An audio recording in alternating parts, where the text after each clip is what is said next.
Right, is there a live stream? Oh, can you just open the source there? We just started. No. Okay, I'm gonna-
Very good.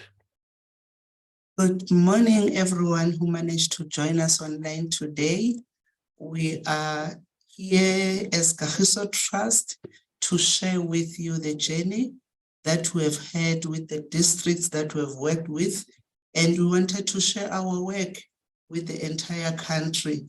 And in this sharing of our work, we've got a model that we're implementing. And this model has different elements. But for today, we're going to share 3 of those elements that we've identified as a game changer in the education system and in how people do their work.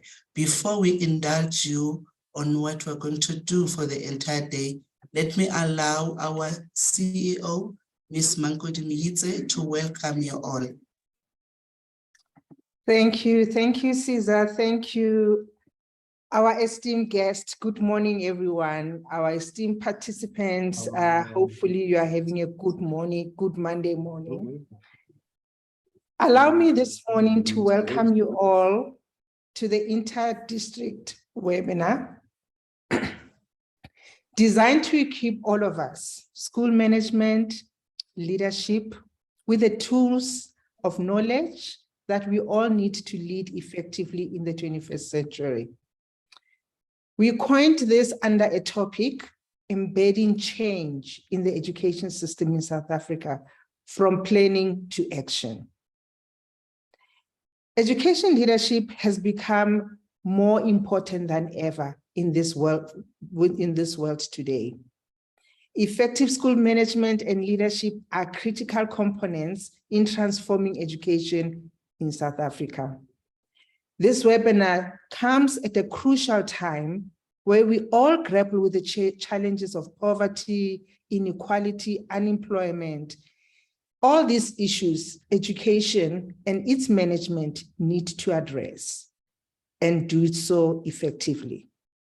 As we deliberate on strategies this morning to transform the education sector, the webinar provides us a unique opportunity to share experiences, to learn from one another, to learn from the experts, to explore innovative practices that can be adapted, which is an important factor. Solutions that cannot be adapted will not be able to cope with the changes that are happening in the world today. This webinar aims, therefore, to highlight how the whole school district development model has improved the learner performance and behavioral changes over the years, and has contributed to the success of education stakeholders, including district directors and school principals. The whole school development model has been a game changer in transforming the education system in South Africa. Through its focus on empowerment and education and transformation workshops, effective leadership, teacher development support, improved learner performance, and incentive-based infrastructure, partnership with government, with other private sector partners, with community members, the model has demonstrated significant success, particularly in the Free State and in the Sekhukhune East District. During this webinar, we will hear from experts in education, and education stakeholders who will share their experiences and insight into the impact of the whole school development model. I encourage you all, and we all encourage that we invite one another and others to participate, engage effectively, share our thoughts and your thoughts and experiences openly. Together, we can help develop practical solutions to improve the quality of education and really transform our education system for the better to meet the needs of the learners and our society. We are delighted, therefore, to have you join us, and we hope and encourage interactions that will benefit all of us immensely. The webinar marks a significant milestone in our effort to transform education in South Africa. So we look forward to fruitful discussions. And with these words, I therefore once again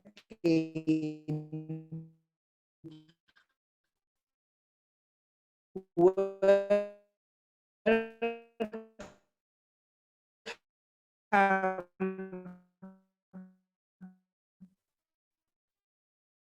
all of you, our students, to our inner. Thank you, Susan. Mankodi, that was Mankodi Muyitse, the CEO of Kagiso Trust, our captain in the organization. And we would also like to apologize to everyone who's online for the late start and say that don't worry, you are not going to regret that you are here and you're part of us today. And from this moment now, I would like to call upon Themba Mola, the Chief Operations Officer of Kagiso Trust and the first captain in the ship, just to ensure that he is giving us insights and setting the scene as to why exactly are we here and what is it that we hope to achieve. But above everything, it's so important to know where do we come from as Kagiso Trust with the education model, the district whole school development model, and what is the journey has been and where are we going and where would we like us to be in the coming years, and also how do we hope to influence not only the districts that we have worked with, but the entire education system in the country. So this is just a way for us saying we want to share with you our journey so that you take the lessons, and we hope that this will be replicated from district to district until the entire country is also implementing the model, and we can see the changes that we're seeing in the district where we are. Themba, over to you.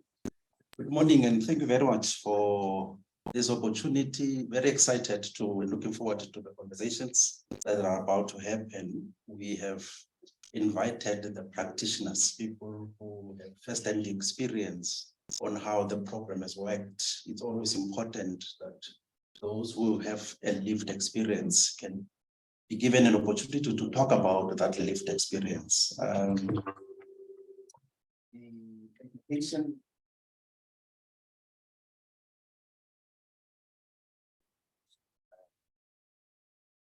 in particular public schooling.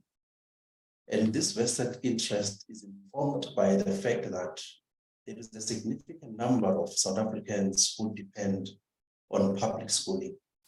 And it is for that reason that we need to make sure that we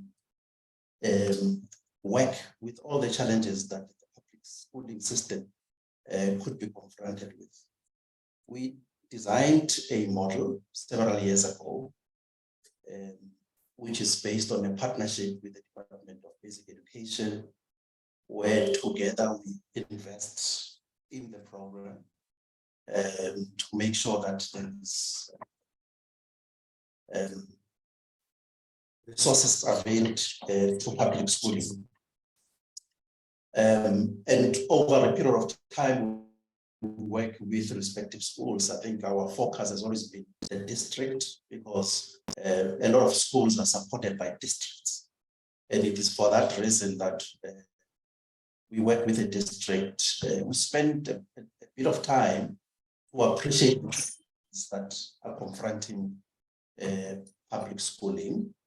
There seem to be a background noise.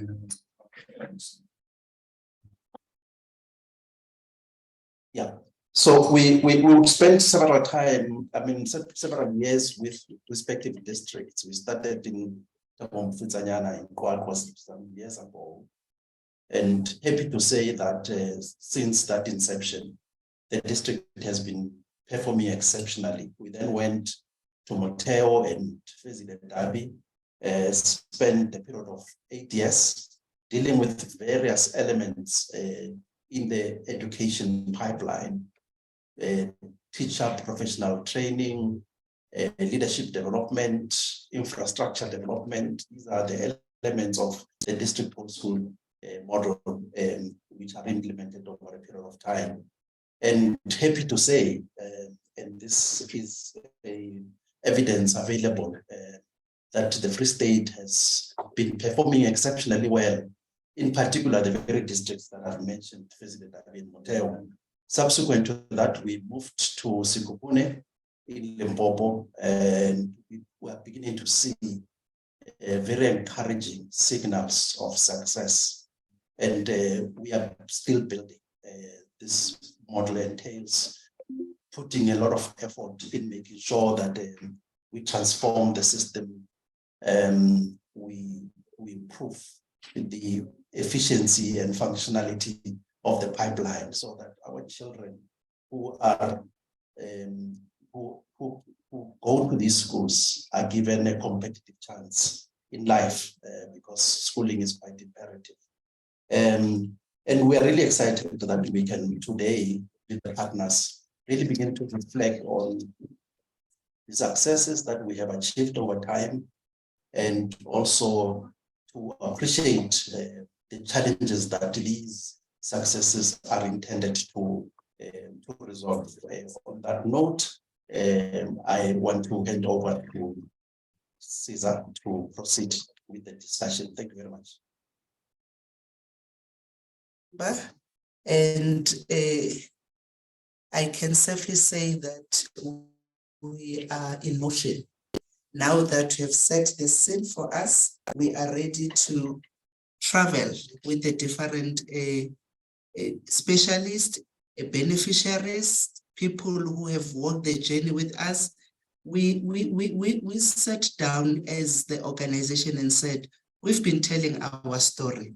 Maybe this time around, it's better to bring in real people who have been impacted by the support from Kagiso Trust, whom we have walked the journey through thick and thin. When it is bad, when it is happy, we're celebrating together. When things are not working well, we'll also go back to the drawing board to work to see what is the next phase of our program. For the next speaker, let me introduce you to Mr. Hobe Mamelo, and he's a young man who has done wonders in education, and all the way from Odedal Srast in the Free State, and born in the 80s. I'm surprised that people from the 80s are doing massive in the education system. And he is educated. He is passionate. He is within the Moteo district, and it shows from his bio that he is so passionate about education. He holds a Bachelor of Arts in a cum laude. Did you hear that? Cum laude. And from the Free State, in the Free State, Cat University in the Free State, and he was majoring in English, psychology, and public administration. No wonder we are doing well in the office of the director. And he also holds a postgraduate certificate in education, also from CUT in the Free State. He has a Bachelor of Arts honors in psychology from UNISA. So you can work well with how people think. which is so important in education because changing human behaviors, it takes time and it takes a lot. It's not like when you're in a factory, you will count that I want to produce 100 bottles, but with human beings, you have to be careful and it takes a lot of time. And he holds a master's in education with specialization in psychology of education from the University of Free State.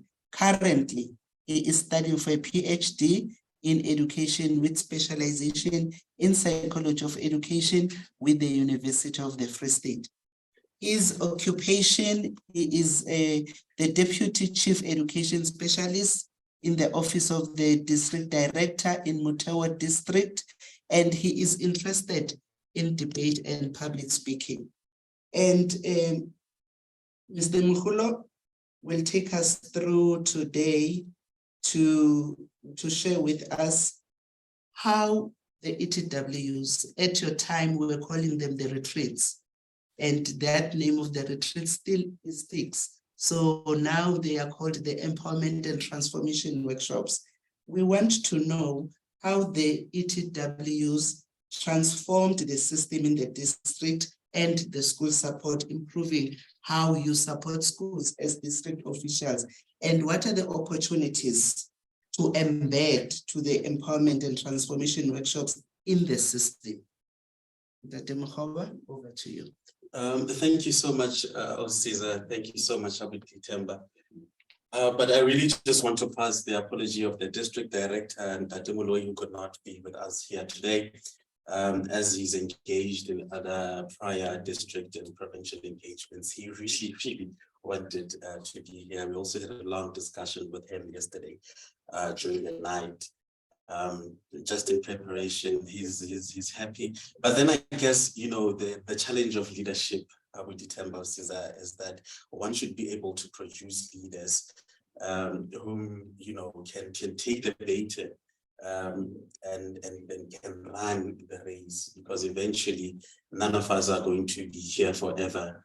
And we really have to do a lot in producing other leaders who can ensure that the district, or rather the education space, does well.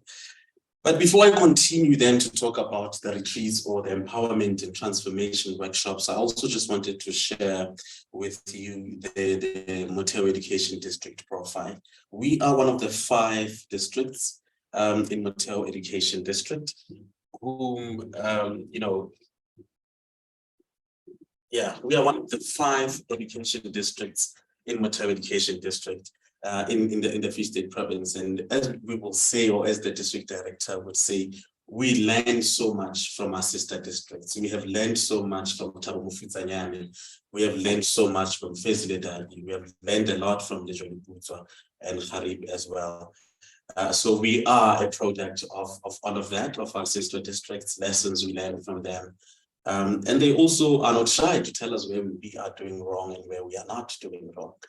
We have the largest learner component and the largest staff component in the Free State. So as such, we really propel the performance of the province in all the grades. Mutewa has about 6,510 educators. We also have 288 schools. Whereas Thabo Mofetsanyane has more schools than us, we have more learners. As it stands, we have 215,607 learners just in Mutewa Education District. I think it's very clear from the picture. Just I wanted to make a pictorial representation of where we are. You will see that Mutewa is right in the heart of the Free State. And of course, the pass rate for the 2022 NSC exams, we sit currently at number 1 in the country, number 1 in the province at 90.8. But let's talk about the before the retreats then. Let's talk about what was the state of the district before the empowerment and transformation workshops. The district was characterized by disunity. We were characterized by disinterest, where a lot of people were not interested in going an extra mile. A lot of people were not interested in being innovative. If resources weren't there, it was just, we don't have resources, so what else can we do? We were characterized by mistrust. we were characterized by disregard for authority, where a lot of people would not care whether you are an authority figure. So we were also characterized mainly by poor performance, and we were just almost bordering on dysfunctionality.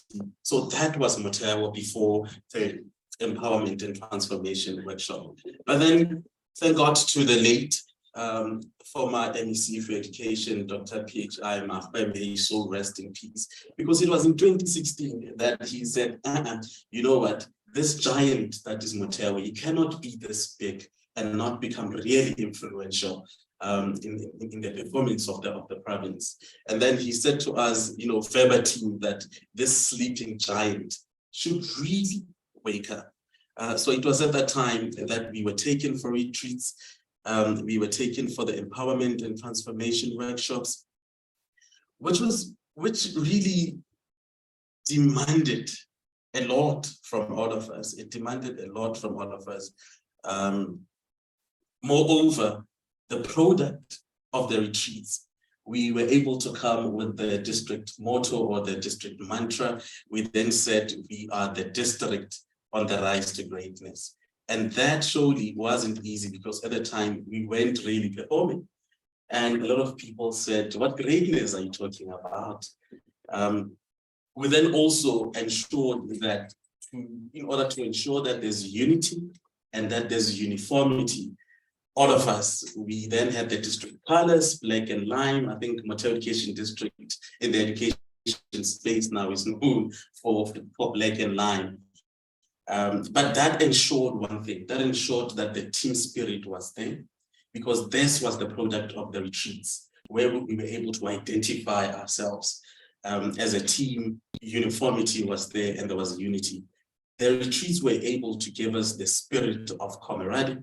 It was able to ensure that all officials, all the foot soldiers are very patriotic. And there was a feeling of selflessness, where people ensured that, you know, it's not about me. There's a bigger picture to what we were doing. Moreover, a lot of our officials really showed commitment. There was alignment now with regards to the strategic objectives of the department, in ensuring that we raise the bar, we close the gaps, and that we support the learners in all grades. But the biggest thing that we had to ensure, or the biggest product of the retreats, was the celebration of excellence.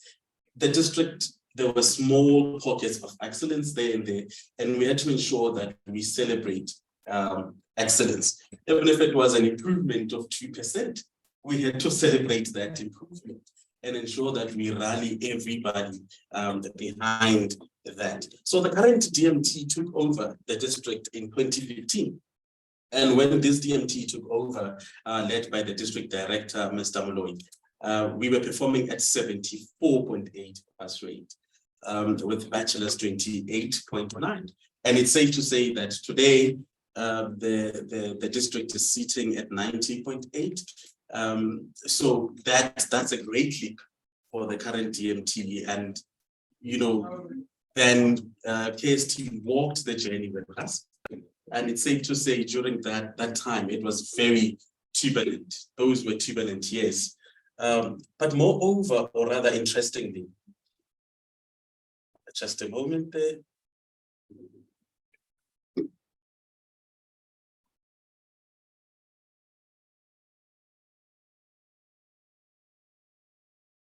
Yeah, good. So the current DMT, as I've said, took over the district in 2015, and then in 2022, we see the district sitting at 90.8. What was the journey, or how the journey has really been like? Firstly, you would see that the trump card phase was how the district director embraced the retreats, because the process of retreating people itself means that even the leaders have to change. The leaders have to embrace that process, because you know, when you take the deep dive and people are telling you what you are doing wrong, people are telling you where you are dropping the ball, I can only imagine it must not have been easy for the district director to sit there and hear everybody saying, director, this is where you are dropping the ball. And subsequent to that, it was then the entire DMT which had to sit there and take it from the officials to say, this is where you are dropping the ball as the entire DMT.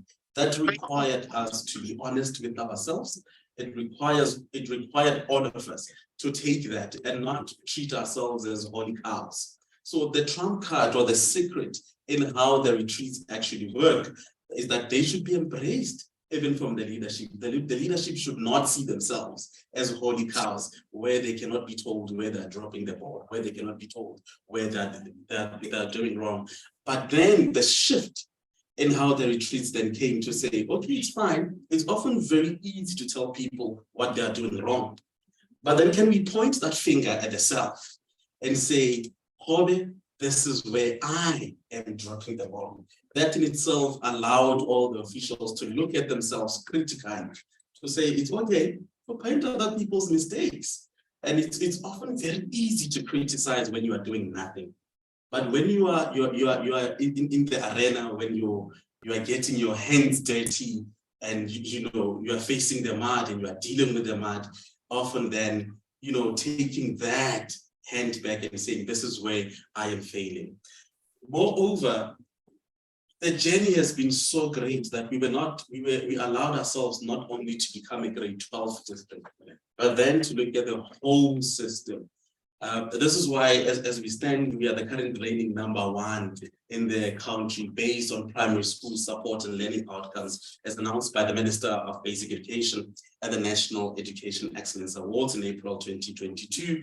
But then we said, one of the products or one of the commitments after the retreats was that we just don't want to do good academically. We want to do good in all other aspects of education as well. This is why today we are also celebrating the district being #1 in the country for the implementation of the National Schools Nutrition Program.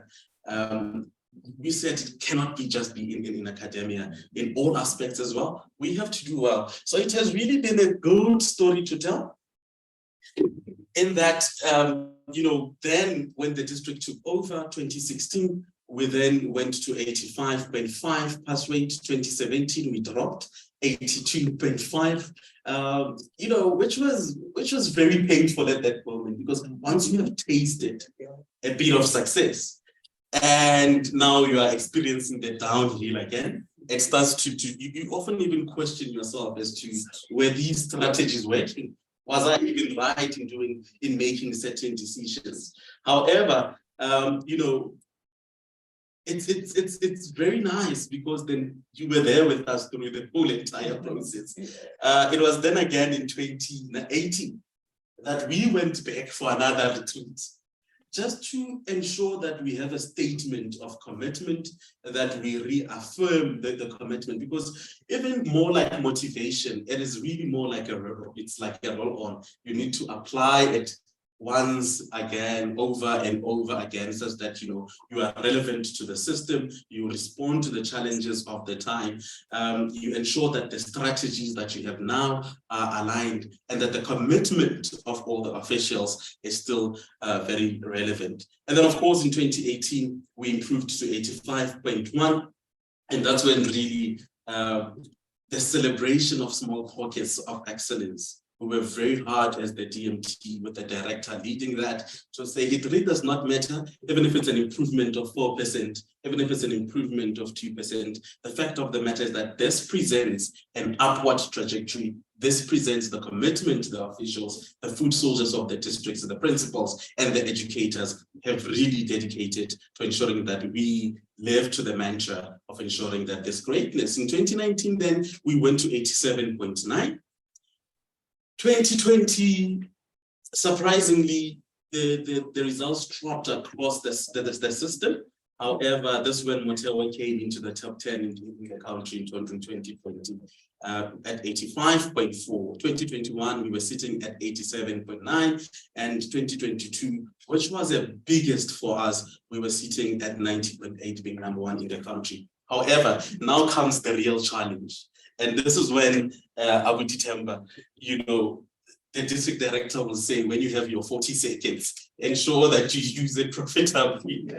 Because at this point, the district or rather has new members, even in the DMT, the district has new members, new additions, new principals who have been promoted.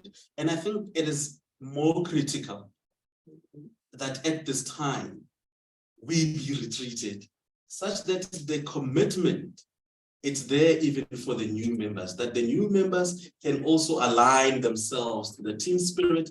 They can align themselves to what we really committed ourselves into, because with the addition of new members comes new dynamics as well. And that right there speaks for the opportunity, which I will speak about later, embedded in the system for the retreats and for rather empowerment and transformation workshops.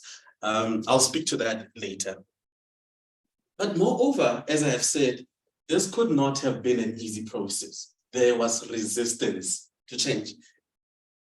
People resisted. It was not easy because you are coming with new things.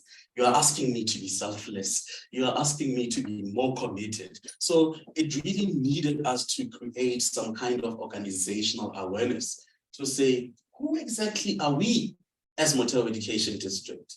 Where do we want to go as Motero Education District? But moreover, how can we do that?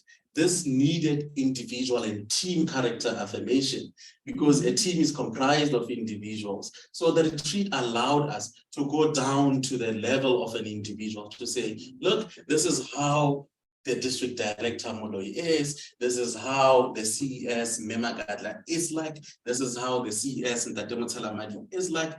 These people are individuals with their weaknesses, with their flaws, but as well with their strengths. But when you combine the strengths of each and every individual, you get something dynamic. We also had to go through the process of reviewing our performance as to where exactly are we not getting it right. That was a brutal process because we all needed to be very honest with the system. So that is why we then, those who have been treated, the moment you say we are taking a deep dive, they will tell you exactly how brutal that process is. But we also needed to review our value system to say, what are the things that are non-negotiable? What are the things that we can negotiate? What are the things that all of us, if you do this, we know that everybody will frown upon it. So we needed then to review our value system to say, these are our values, which also created us allowed us to create the district charter with our values that are non-negotiable.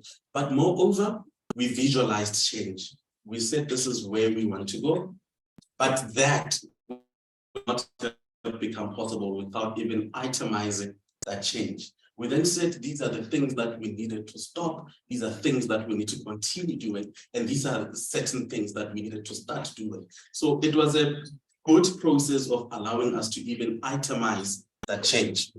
Moreover, as I've said, the retreats challenged the DMT to communicate and to draw up those non-negotiables and the target achievements.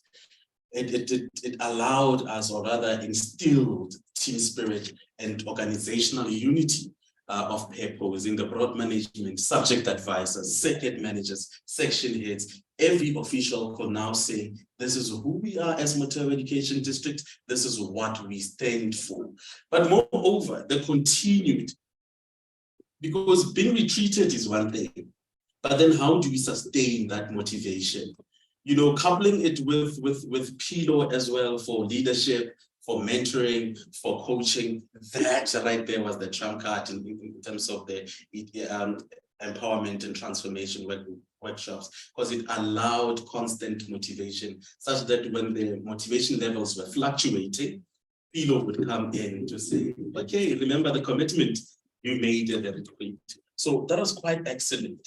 What we have then identified as well, in terms of the opportunities for the empowerment and transformation workshops in the system, was to say, we now have replicated the model to retreat our underperforming schools. Because many a times underperformance is not because people do not know or have knowledge gaps or content gaps. Sometimes it's purely because of personality clashes. Sometimes it's because as a deputy, I was an acting principal. I am now disappointed that we have appointed a new principal who is taking over from me. So how then do we bridge the gap of ensuring that Kobe deals with that disappointment? So underperformance is really due to a lot of factors, but retreating underperforming schools has allowed us for those schools to then get back to their senses to say, look, let's have a unity of purpose. Let's strive to one thing, and these are our achievement targets. Moreover, schools at risk due to management issues or governance issues, we then we replicated the model in bringing everyone, because sometimes even an administrative clerk can be very influential in the school. You can use an admin clerk to ensure that they drive the school agenda. But new schools as well, we have done that. I remember we had a conversation with Mayor Angie, and she was very impressed when we retreated one of our new primary schools, Caleb Motabi. It was a new school, just started with a plethora of challenges. And we were there, we retreated the school, we replicated the model. Caleb Motabi is one of our schools we are very proud of now, despite the challenges they face in that community. It's a school to be very proud of. So it is safe to say that when we committed ourselves to say no sunshine will find us where the sunset has really left us as Montero Education District. One of our trump cards, or one of the things that really propelled Montero to be where it is the empowerment and transformation workshops. So if you forget anything I've really said today, one of the biggest things is to say it needs the buy-in from the district director. You cannot treat yourself, and this is one of the things that the district director really instilled in the DMT, to say, look, you are not holy cows because of these positions. Allow yourself to be led in as much as you also want to lead people. Yeah, so that was very critical for us, to also allowing ourselves at times to say, you don't know everything. This is why other people would become specialists in certain aspects. So allow yourself to be led in instances where you don't know much, and learn as much as possible. So these are some of the lessons we have learned from the empowerment and transformation workshops. So with that, I hope I did not go over the time allocated.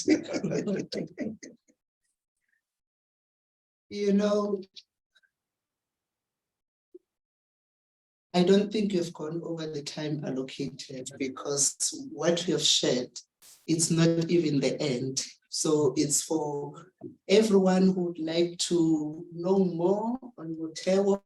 Now you know that there is Montero District, and you can contact Kagiso Trust and be able to understand what is it that you are doing. In your words, Hobby, for me, you have really responded well to our theme today, which is saying embedding change in the education system from learning to action. All what we have said is that whilst we're having plans, but those plans were put into action. And I agree with you. It's not easy to make yourself vulnerable, to be criticized. Sometimes you critique yourself with the sixth sense, your inner voice, but you don't want to hear it from someone else. And for ordinary people, it is easier to hold a pen and always say you are wrong, you are wrong, you are wrong. But it's difficult to say that and come up to people, because when I recall how the ETWs will happen, you will not only agree internally that this is where I'm dropping the ball. I think this is the term that we've used, that who's dropping the ball? And you will stand up and say, I am dropping the ball on this and that and that. And that's the conversation that is very difficult. And this is one element where we've had difficult conversations. And it is only those schools or even those districts that will accept and buy in, as we have said, to say, sure, whilst I've been assisted, because we're not telling you that this is where we are wrong. We were just facilitating a conversation for you to identify where are the gaps, where are the challenges. And we also said, we're not going to give you solutions, because solutions are with you. What solutions do you want to employ? And it was you who will then come up with an action plan that you made sure as district officials that it is implemented. But now I would like to move over to, you know, when you're in the district, you're in the office. Yeah, you're in an office with 4 walls, with heaters and all of that. And sometimes you might think that things are so easy. If you can help by Mr. Mohulo's presentation in the moment. So I would like to introduce the next speaker, the person on the ground. And this person on the ground, whilst we have identified plans that we have worked with, the planning that we have put together as a district, he is going to indulge us as to what is the situation on the ground, because in terms of the empowerment and transformation workshops, the retreat, it is the first encounter with every school that we work with. It is where we understand what are the leadership challenges that are there. What are the curriculum gaps in terms of delivery, in terms of management? Remember, at the end of the day, at the core of everything, it is curriculum delivery, so that we can see learner improvement and our learners not only improving, but improving with quality. Let me introduce to you Mr. Murakeng Mohulo. And Mr. Murakeng Mohulo was born on a farm, and that farm was called Middelplan in Bradford. You can see that these are the people that were not born in Sandton, but they were born in areas where they rose above the challenges. He was born in Bradford in the Free State, and he obtained his tertiary education in the University of the Northwest, the diploma in education. He also went on to study the Bachelor of Technology with specialization in commerce at the Central University of Technology in the Free State. He also had a B.Ed honors on education management with a CAT in the Free State. He also has a certificate on labor law at the University of Free State. He did a short leadership program. Amongst his work experience, he started from the bottom up. He started as an educator and at Excelliant High School. He was teaching accounting, business studies, and commercial mathematics. He was also the department head at the same school at RT Mokgopa High School in Tabanchu. He then moved to be the deputy principal at Rifitleletsi Combined School. He also became the deputy principals at Batmere School for the Deaf in Tabanchu. He is now the principal at Senzile Combined School in Herzogsville. And currently is the principal of Leratong Secondary School in Botshabelo. Amongst his achievement, he has achieved between 85 and 94.8% in matric as the result of being a principal at Senzile and Leratong Secondary School. And he represented South African Principals Association at African Confederation of Principals in Mombasa, Kenya. Can I repeat that? He represented South African Principals Association at African Confederation of Principals in Mombasa, Kenya. He is elected as the chairperson of Dr. J.S. Mroka Branch African National Congress, and his hobbies are reading, listening to music, and traveling. And Mr. Moholo, please take us through on the feeling from the ground, which might also collaborate what the district has said in terms of the journey that we have had with us. Thank you very much, Masiza. And greetings to you, Dr. Temba. And I must thank my leader, Mr. Khobe, for having paved the way for me. Actually, he said everything about me. You know, I'm from that huge district. I'm from number 1 district in South Africa, and I'm very proud. I'm working to, we are led by a very humble man. Let me not say a man, it's not just a man, a father of the district, Mr. December Moloi. And we really embrace what this leadership encompasses. We are also, as Leraton Secondary School, aligning ourselves to today's topic, embedding change in the education system in South Africa. So we are really led well by a humble man, Mr. Moloi, who leads with passion, who gives marching orders, and we run in those. And sometimes he can reprimand, but we laugh. And we just march.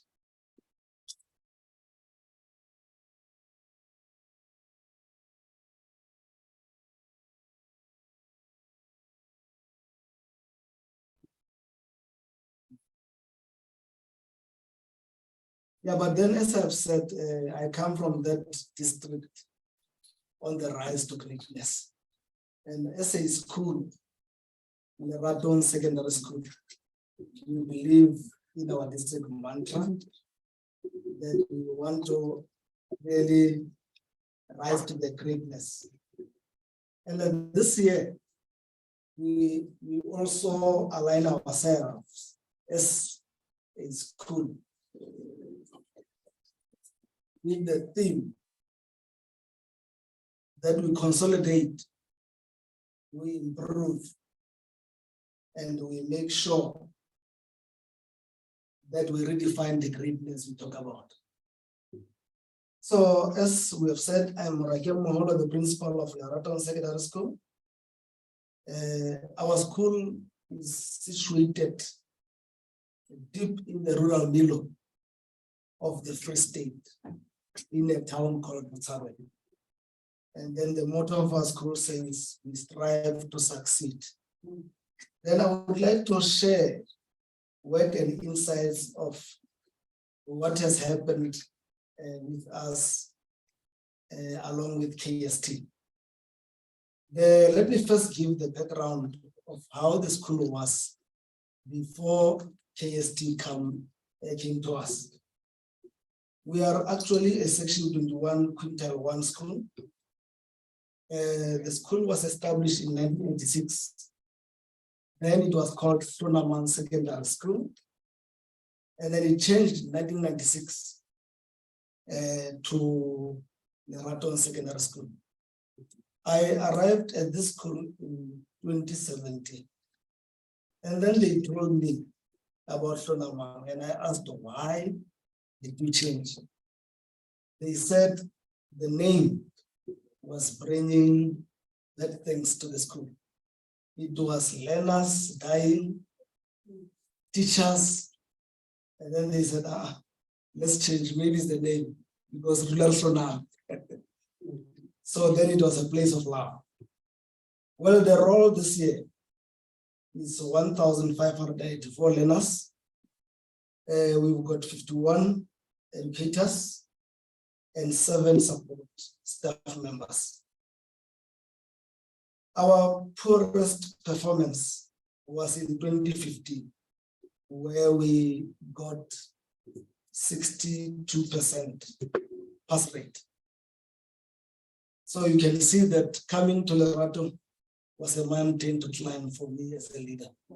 I had to do transformation, and there was no way I could do that without our education partners and the trust. So it came at the right time when I arrived there.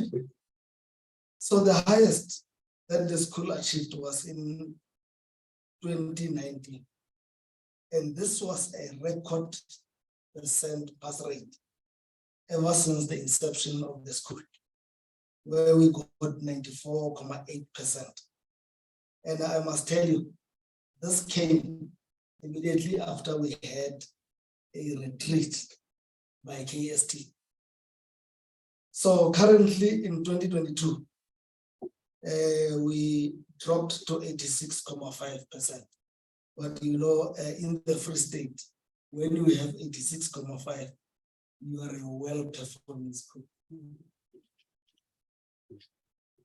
Then let me also take you through the state of the school during those years. The school was completely dysfunctional, underperforming. As I mentioned, 62% pass rate. And I found that there was no school when I arrived in 2017. The problem is the school took a long time without a principal. And everybody was doing what he wants. School was coming out at 10 o'clock, I'm told. And when I arrived there, things had to change. I found staff divided, lowest staff morale for those who wanted to work, but they had no support in the team. There was West learner discipline. A school played with gangsterism. In those years, there was this BTK, gangsters. Remember, that is born to kill. So you wonder if you have learners in your school who belong to that, because learners are not safe. You are not safe as well. There were drug and substance abuse at an alarming rate. And also, that was characterized by alarming rate of teacher and learner absenteeism as a result of what was happening. For example, you find that we are right in the middle of a township, and opposite the school, there are two cabins. And next to our fence, we have these fruit markets. But you know, fruit markets at the location, it's not only fruit that is sold there. So you found that in the morning, learners are well behaved. But after break, learners have changed. And we found that over the fence, things were exchanged. So it was really tough. And then when we go to the core business, there was poor planning by our educators, and curriculum coverage was very low. As a result, there was poor academic performance from the lower grades to grade 12. And then you go to infrastructure. And I'm sad when I come to this one, because when I arrived in 2017, I found KST having built a block of classrooms, which Dr. earlier talked about. It was having graffiti, doors were broken. There is a powder in that wooden doors, which learners took and smoked it. So, poor state of disrepair of infrastructure and school environment. In that peak, that was how the environment was when I arrived. That is the block of structure that was built by KST. And thank you very much. We pride ourselves in it today.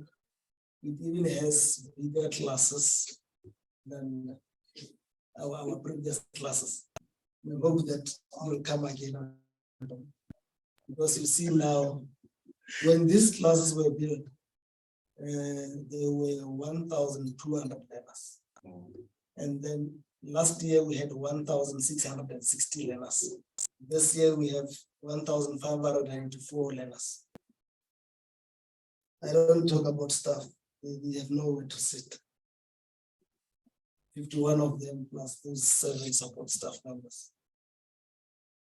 School outside the environment, can you see how it was? So if you check in the peak there, this is a KST block, the beautiful one. And then this one is our old buildings there, which were built in 1986, when the school was established. Now look what I talked about earlier, that there was graffiti in class. And some of the signs you see there is those of gangsters. So if there are such, you will never get learners' mind. The environment was not conducive for the core business teaching and learning. Now look at this one. I talked about the drugs. So these were exchanged to my learners inside over the fence. Because at the gate, there is security. Security will search. They will not get anything. But the fence is developed. We can pass a hand. So learners will sell on behalf of those. In this plastic, there are small bits of marijuana. And then they will sell these cigarettes as well. I mean, who wants a school where learners smoke? You try to teach, you're not teaching beautiful kids, but you are teaching this thing inside them. Now, as I continue to share my insights, the aim of retreats, we understood it very well, to strengthen and sharpen the SMT to execute their curriculum delivery, which is what you said, Mrs. are the main thing. Monitoring and control mandate. So the KST conducted ongoing curriculum delivery workshops. And because all the models of KST are intertwined towards the main thing, curriculum. They empowered departmental heads or SMT with skills for development of own curriculum delivery tools that can suit schools' diverse needs and context. This is where it started. Mevili then, the district manager in our province, organized this one for SMTs in the nearby primary.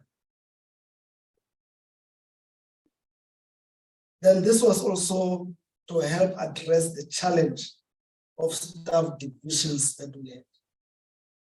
Cliques which we had. We have gone through a horrible experience. And low motivation, the KST organized the staff development and the team building workshop, starting at school, because Mevili came to the school and talked to the staff. Later on, he brought the life coach. I remember he was here from Gauteng at our school. This was made possible by facilitation by our district director, Mr. Mulo, and the KST district manager. Now, the journey to change, that's where we say embedding transformation into the education system. Mentor coaching session at Burgam Primary School was one of the powerful sessions we had. There we were, as staff, trained how to deal with our learners. You see, this was addressing discipline so that we don't have that situation of graffiti, etc. There was that KST meeting, I've already mentioned it with Mevili. Staff development with the life coach. Then there was a plan for retreat, what we now call ETW, at Black Mountain Hotel. It's outside Tabanchu.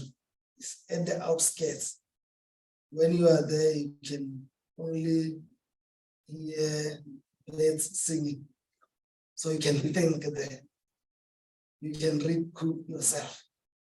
Each staff member was given chance to state his challenges or her challenges and come up with resolutions. And I loved that very well.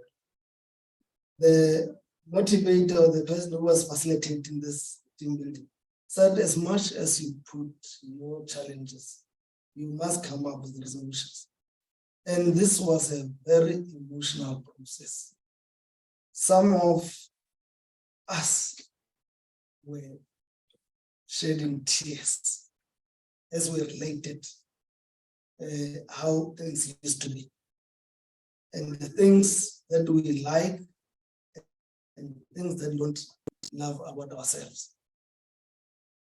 Then we came up with resolutions, and then timeframes were also put there for implementation. And what I like was KST made follow-ups after that retreat. I think 3 times we came. This is the empowerment transformation workshop we held in Black Mountain. There are my staff members.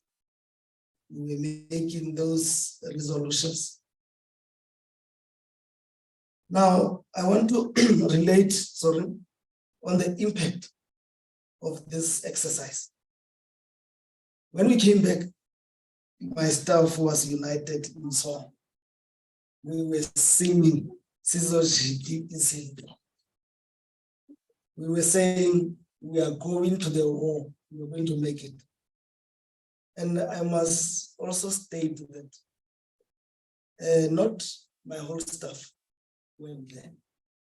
You know, there are people who can resist change, as Mr. Khome said. I think around 12 people did not accompany us here. But this team, which went there, said we are going to overpower them. And we joined hands and worked together. Those who wanted to resist, they didn't want to be left alone. So some joined. Unfortunately, KST never came back to come and take them along as well. Discipline in the learners improved because there was no place to hide. Everybody was reprimanding. Everybody was guiding, unlike before. We moved from that 68% in 2016 to 94.8%. Remarkable. For the very first time, this was the situation in front of learners in assembly. You see the joy about those people who said things will change.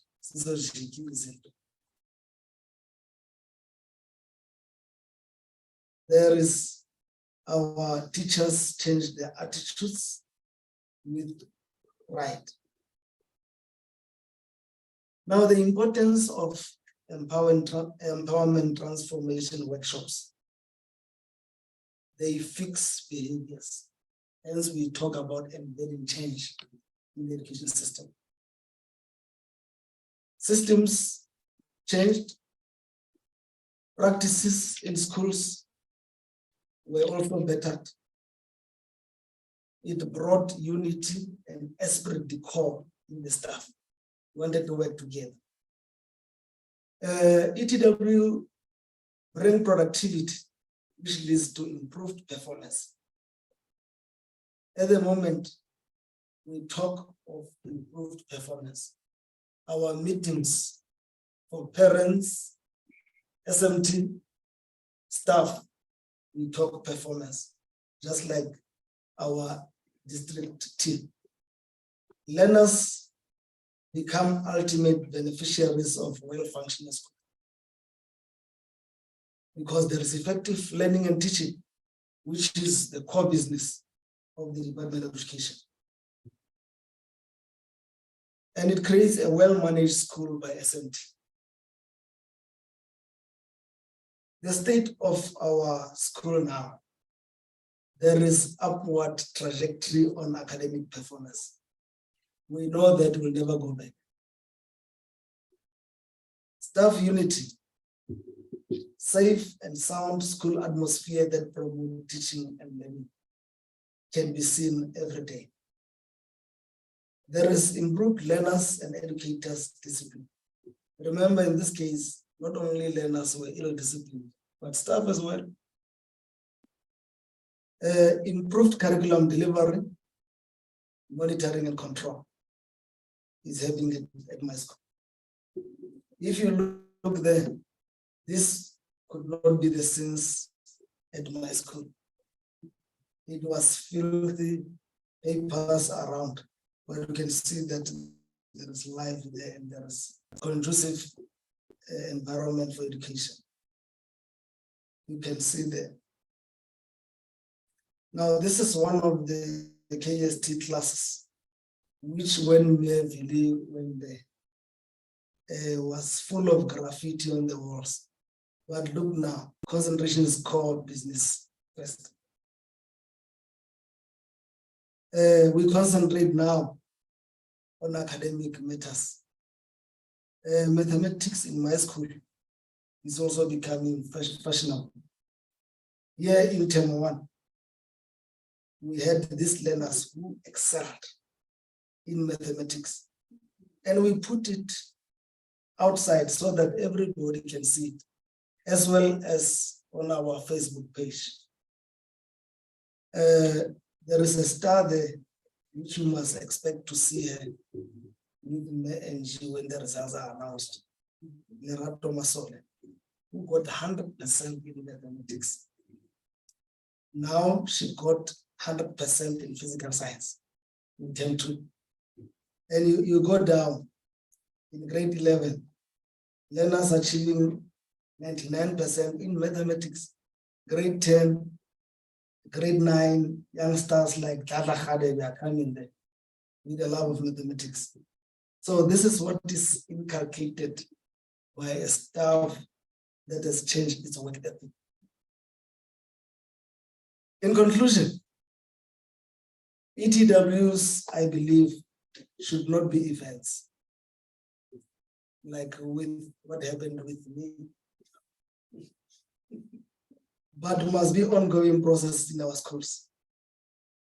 You see, when things get right, our late MEC used to say that when things get right and you used these methods, the following year you change, and then we go back. This is what happened to me. And I think I'm being perfect and clear that I still need to KST. There was power in the workshops organized by KST in our schools in Motel. We are not the only beneficiary. As I talk now, I'm also talking for other beneficiaries in Motel who benefited from KST. And our school, the Radon Secondary School, is testimony to what I'm talking about. And I am thinking that during this time, when we want to redefine greatness, as our district director is saying, we should be busy redefining greatness with KST holding our hands. So we are indeed the district on the rise to greatness. And we also embrace what Mr. Hobe said, no sunshine will find us when there is sunset, where the sunset left us. I thank you. Wow, that was so mouthful. We thank you too. I just want to look at the comments on the chat or questions for you gentlemen. But what I want to say, Themba, you will attest with me that listening to the colleagues from Motewo, I think we've done our part. Yes. Because our intent was not to turn ourselves into the Department of Education and replicate what the department is doing. But for us, we just look at what is it that is missing in the system, And how do we then come up with tools and strategies and methods that we're not going to do ourselves as Kagiso Trust or as KST, but we'll make sure that the system leaders, district officials, principals, and SMTs in a school, because they are the people that should drive the change. They also understand the end in mind, understand where the journey is. I like that you talked about buy-in, because it doesn't matter how many schools or infrastructure we could have built, but if there was no buy-in, then it was not going to work. And from what you are saying, I can safely say that what you've shared for us, you don't need us. Because I think you are where we wanted you to be. You are where you are supposed to be. The only thing we could do is just to go back and say, in this journey that you are walking, where else? But we wouldn't want to go back and do things that we've done, which you are already doing by yourselves anyway. So I find comfort that the tools we have provided, the strategies, the conversations that we have had at different levels, either at the district, at the province, and within the school, the school level, where teachers were also part, we have done that. And maybe just to share for people who don't know how these ATWs or retreats are constructed, is that it's where we take the whole school community on a weekend away, facilitated conversation, where they will look into their performance, looking at themselves, not talking about the department is not doing this, the department is supposed to do this, the parents, the community, and everybody, but you were looking into yourselves to say, what is it that we are supposed to do and we are not doing? Yes. Why we are not doing what we are supposed to do? And what is it that we can put in place that can make us to do what we have to do? And who do we walk the journey with? That's when, even now, we know that you've got so many sponsors. When you do your teaching awards, it's because now you were given a tool as to how do you bring other people into your space whom you identify that these ones might be able to work with me, can be able to assist. And I also noted from both speakers that you are not only teachers for subjects, you have also become nation builders, because either way, when you talk about the issues of drugs, you had to play being a social worker, you have to play being a policing this, you had to play being a nurse at some kind, because others were sick. So the social ills then made you not only to look into the issues of the classroom, but looking into other issues beyond the classroom. And this is exactly how the model, the district whole school development model, wants to achieve. That we want to look into the comprehensive nature of the schooling system and how does it impact or affect learner performance as they go forward. And I can see Ziyajigizinto in Moteo, and we know that anyone who wants to be part of this movement, it has not only now only a song. I recall in the few weeks in Gauteng, we had this tremor, and we always have this song in our churches. I know you're a Christian, that and we're always singing without an understanding of how Umhlabu Zamazama. And when it did Zamazama, we were all scared. And I think I'm having goosebumps as you talk about the journey and the successes, achievements that we have done along the way. And I think there is one question which can be applicable to both of you. Someone is asking that what advice can you give to schools that are still underperforming to turn around. Whilst you have talked about looking into the system and putting other things, for an example, the top 10 on quarterly basis in your school, and also changing the work ethic. But in my understanding is that attitude is everything. And attitude deals with the inner person, with the person. It deals about how people behave. You know, with skills and knowledge, those things you can learn, other people can teach you, but no one can teach you to have the right attitude at the right time, at the right space. And maybe just to share that, what else that you might not have shared in the presentation, but when you say things were tough, if you put this in place, then you will be able to understand what are the challenges. So, and I think September, can I also, because you're here, if there is also something that you'd like the colleagues to respond to, as we discussed before we have our short leg stretch break. Yeah, maybe specifically to the district, to the DMT in particular. One appreciates the enormous responsibility of making sure that schools are functional. How does the DMT make sure that the respective schools are aligned with the vision of the DMT? Thank you, Temba. For us, it's messaging that has to be kept simple and clearly communicated.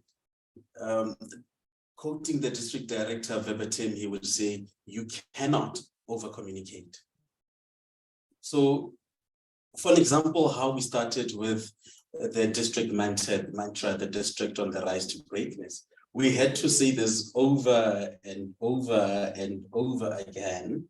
We had to say this at different platforms. We had to say this at district meetings. Importantly, we also had to say the same messaging, because there's nothing as bad as contradicting each other in front of people. That I say we are the district on the rise to greatness, district director says we are the district on the rise to greatness, another DMT member then says something different. So this meant that in terms of the mantra or in terms of the messaging, what we want to communicate, as we hold our DMT meetings, we have to be very clear as the DMT to say, this is our messaging and this is what we want to say. When we have meetings with principals, we would sit in what then one will call a war room to say, out of everything else, what's the one thing we want to drive home with this meeting? So that, I think the district director has facilitated very well and continuously facilitates very well, in that even if it was Memagada representing the district here today, you will pick up, the nuances or small nuances of the same messaging that I'm carrying today. So that has been very critical for us because the district is broad, right? And you cannot police each other as we are working in different operations to say, what are you doing there? And what are you doing there? So carrying the same message is always very critical in that we cannot contradict each other in whichever way. And most importantly, it was about knowing what is happening with primary schools when you are not even in that branch. For example, the CES for secondary school would even advance EDS, for example, education and development support activities while they are at a particular school. So yeah, visit a school for oversight. I don't just have to look at what I'm there for. I will touch one or two other programs that are not even mine, but I will ensure that I look at NSNP, for example, to say, how are the learners being fed there? That's another program altogether, but ensuring that there's collaboration and that importantly, you also, as you see a problem, don't sit on a problem. Immediately call your counterpart and say, I'm at a particular school. This is what is happening. So when everybody sees the DMT, they don't see you as a component of but one fraction. They see the district management team as a whole. And they know that as I speak with a certain CS who's responsible for another branch, I'm confident that they will relay the message to their counterpart. So carrying the same message for me is critical, or for us is very critical, because it allows us to be a whole. It allows us to go into the same direction, ultimately, which allows the whole district to then continue into one path. And then getting to your question, Caesar, accountability for us is everything. Accountability at all levels is everything. At DMT level, at broad management team level, at principals level, at school level. So accountability is everything, and it starts with us in the DMT. As I have said, there's no holy cup. I like the approach that the district director will take, because as we go into the DMT, there are resolutions made. And the one thing he'll be very firm about, he would even say in his own words, don't speak a lot of English. Just get down to the bottom line. Was this executed? Was it implemented or not? We are not interested in all these reasons as to why. At your level, at a DMT level, you're supposed to unblock. If there are challenges at a strategic level, your role is to unblock where the blockages are. Right? So don't give us all of that. And you cannot report that it was not done because there were problems at a meeting. You had ample time to call whoever to say, district director, I'm experiencing challenges with this and this. How can you unblock this for me? Such that during the reporting time, you can now report to say it was done. There were challenges. However, these were the interventions. So that's very critical for us to hold each other accountable from the top and going down. Yeah, if I can come in, Caesar, Dr. has said it a lot. Advice to schools that are still underperforming. You cannot do something that you don't love. Therefore, passion in what we are doing drives us. So sometimes as leaders, we must know that sometimes trust will be betrayed. Therefore, there must be evaluation of whether things are still going right. And there must be visibility by you as a principal, as well as the SMT. Like, for example, like Dr. Faber said, the director knows each and every corner together with this team at the district. They know their problems, even with subjects in schools. They will say, at Lerato, the problem is only economics. So this is what everybody has to do. But if you don't have passion, you will not be able to succeed. So in my school, I say, let SMT lead the teachers and let the teachers lead the learners. That simply means if you go out to go into class, you reprimand on the way to class. But if you leave learners when they are doing wrong, writing, graffiti, then you know that you're not going to succeed. But I want to say on the question of empowerment workshops, let those schools which are still underperforming start with taking staff outside to go and prepare them before they can come into core business. So that thing is working. Just last year, there was another underperforming school in our circuit. The very same that took them for a retreat, not even outside, but in another school in Bloemfontein. And that school, from 67%, they've gone to 88%. And that was a record because in the whole Free State, I don't know whether it was in South Africa, they had 450 matric learners. So that is the power of empowerment workshop transformations. So I believe that must be done through small budgets. And then when you come back from those retreats, now everybody must work. And then we'll sing Joko ya hao everybody. And then for Joko or everybody, everybody must carry the yoke, not the one side. So all must do it with shared vision. The rest Just to reiterate there, as I've mentioned before, the commitment of the leadership is very critical for these things to work. If we are going to be retreating people, district officials even have to be available, because you'll understand as you do retreats, sometimes these things are not even in your key responsibility areas, but being selfless and being patriotic to understand that I'm going an extra mile here.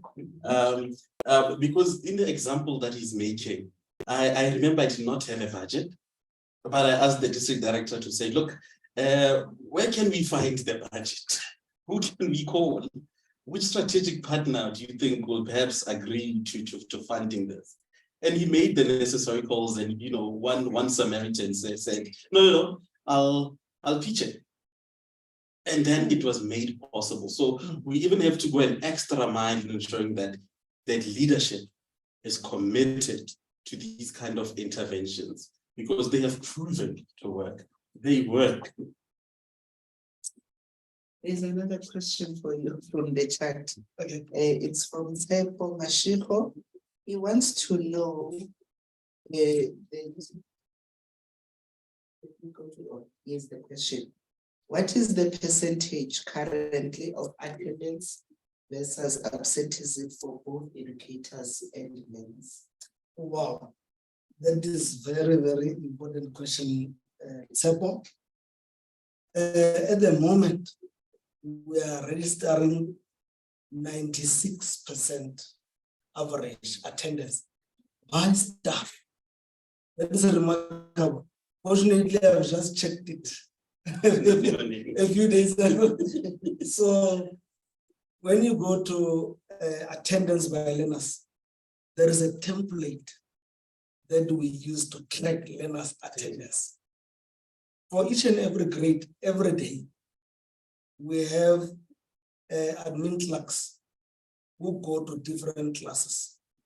And then it is grade 8, A, B, C, D, E, F, G, like we have 7 grading classes. Then we check in 8A, how many are absent and who are they? And then we write their names on the template. And then we go to grade 9, grade 10, grade 11, grade 12. And when we started with this, I was amazed to see that in grade 9, we are recording 98% attendance in grade 9, grade 10, grade 11, grade 12, even 100%. So the average attendance of learners is 98%. You know, last year, our DG, was invited by our district director to our schools. And then when he addressed learners, he said, attendance is equal to performance. And then he motivated learners. In a song, I like songs. When people say, I get it more.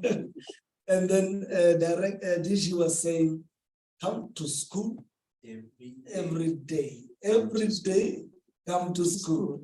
So this is what our learners are seeing. When I say come to school, they say every day come to school. So that is the order of the day.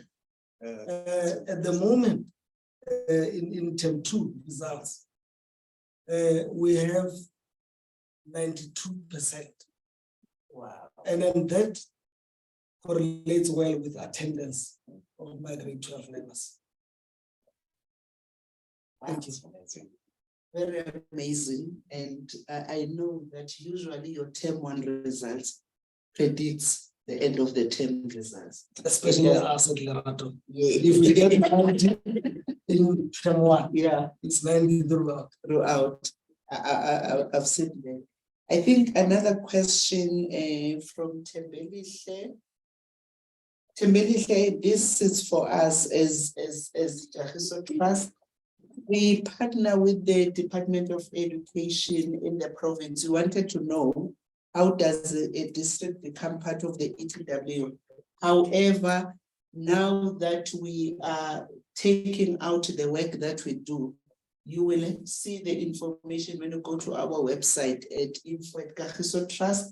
You can just be in contact with us so that we can have a discussion as to how you can become part of this. However, from this discussion with Motewa District, we had partnered with the Department of Education and we had a contribution of a rent-to-rent towards the implementation of the program. The program that only cover empowerment and transformation workshop. There is infrastructure, as Ntatemkhulu has talked about. There is a leadership development. There is also resourcing. There is curriculum development, empowering teachers, especially for math, science, and accounting. There is also a social program where we're looking into learners that are having difficulties with eyesight. And we've implemented this through our sister organization, KST. This is the organization that was formed by Kagiso Trust and Cyril Ramaphosa Foundation. And together we implemented in Motewa District and Fezile Dabi District. And maybe Mr. Mkhulu, I've closed the door for you. The CEO of KST is just sitting right here. I think he has heard your please. Probably he will think about it. Yeah, because he's the CEO of KST. We're happy that Tembelihle is interested. She's from KZN, Ugu, and Umlazi regions where she's working with 2 districts there. And for us, we've always said we are keen to have an inter-district partnership. So if Tembelihle, you can contact us, we can even make sure that the colleagues can come to your district and share the best practices that they had implemented over the years. And actually, some of the things that we've talked about, they've done as the district. They're just interested also on the empowerment and transformation workshop. Other questions that are here? Right, who paid for the retreats? I've mentioned that it has been a partnership with the department, so it is paid by both parties. And the length of the partnership, it's a 5-year partnership. However, I think we've stayed longer in Motewa because remember, Temba, when we started with Motewa, we even dubbed Motewa as Hollywood because everyone there in critical positions, they were active. So we dubbed it Hollywood, and we are so glad that over the years we've seen the results. So the partnership, it's a 5-year partnership, but depending on what are the discussions between the partners that have partnered, it might even go beyond the 5 years that is there. And the coaches that we bring are the coaches that we employ as KT or KST to work with individual teachers. So this is one intervention that does not paint everyone with the same brush.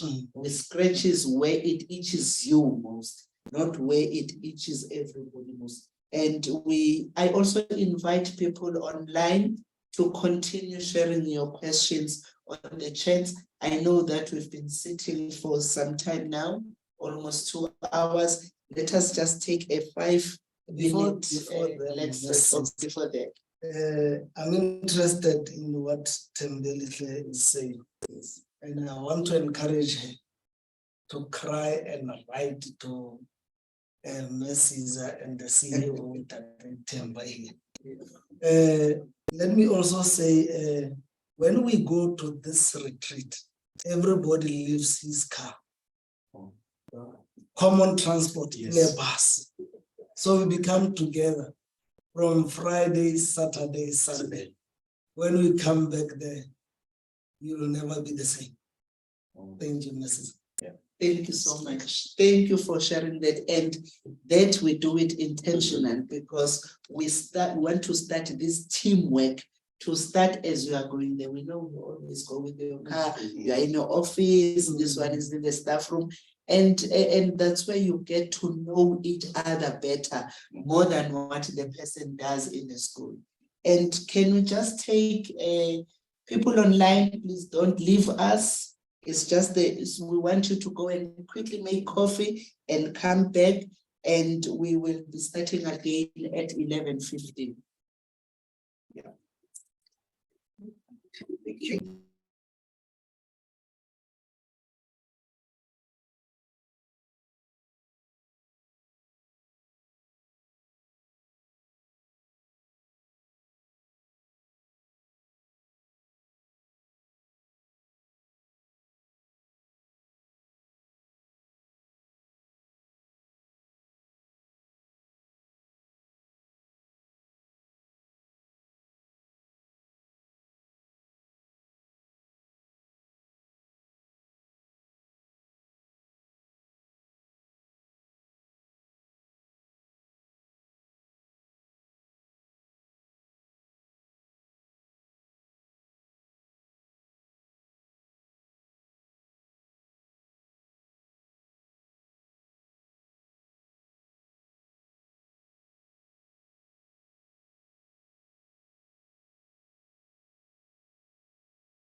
As one of South Africa's leading development agencies, Kagiso Trust seeks to empower the poorest of the poor, impacting communities through development models that provide sustainable and replicable programs to break the vicious cycle of poverty. We work in education, institutional capacity building, and socio-economic development. Through our investment arm, the Trust is self-funding and financially sustainable, enabling us to partner meaningfully, efficiently, and effectively. In the past 35 years, we have invested over 2 billion rands in 1,800 programs. One of those is the Bayes Snowday Schools Development Program, which provides for the fundamental needs of schools with a unique, holistic, and sustainable approach. Launched in 2004, the program has been the reason for the improvements in the Free State matric pass rate, with districts where the trust worked standing out. With the premature closure of schools due to the COVID-19 pandemic, Kagiso Trust had to adapt the model to ensure there was as little disruption as possible for learners to be able to study from home.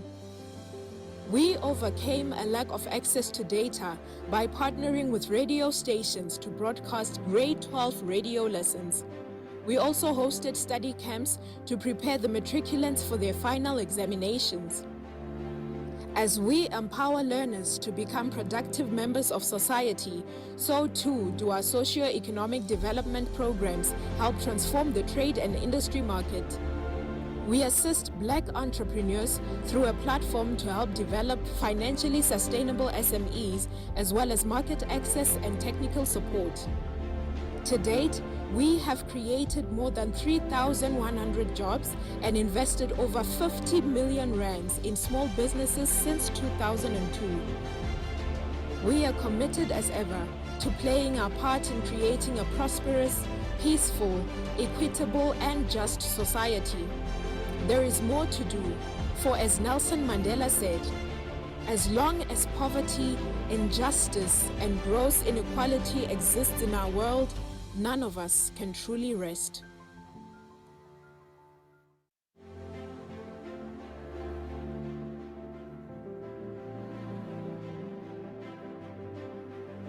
As one of South Africa's leading development agencies, Kagiso Trust seeks to empower the poorest of the poor, impacting communities through development models that provide sustainable and replicable programs to break the vicious cycle of poverty. We work in education, institutional capacity building, and socio-economic development.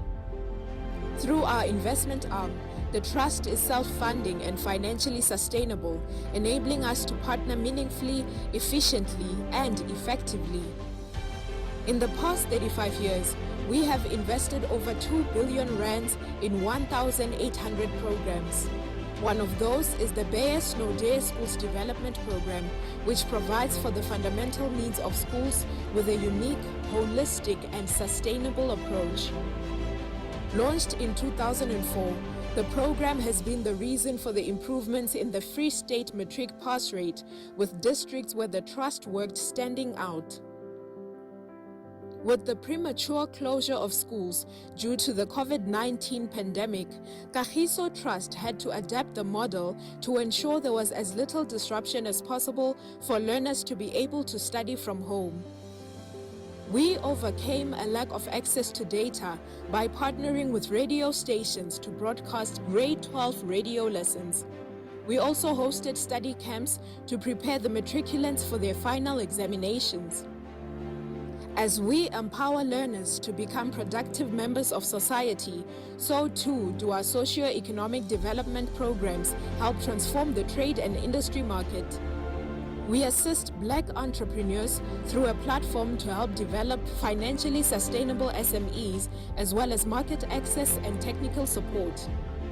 To date, we have created more than 3,100 jobs and invested over 50 million rands in small businesses since 2002. We are committed as ever to playing our part in creating a prosperous, peaceful, equitable, and just society. There is more to do, for as Nelson Mandela said, as long as poverty, injustice, and gross inequality exist in our world, none of us can truly rest.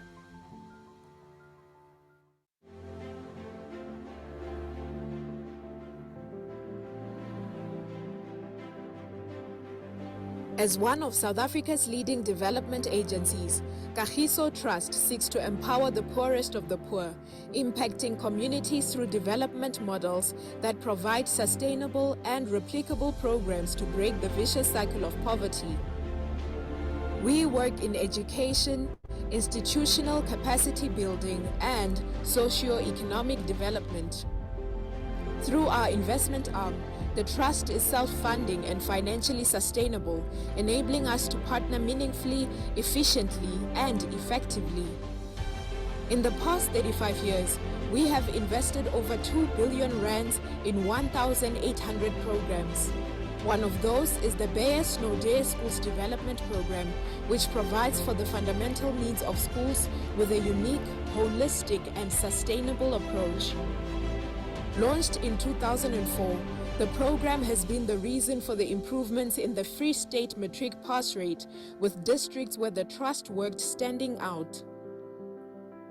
With the premature closure of schools due to the COVID-19 pandemic, Kagiso Trust had to adapt the model to ensure there was as little disruption as possible for learners to be able to study from home.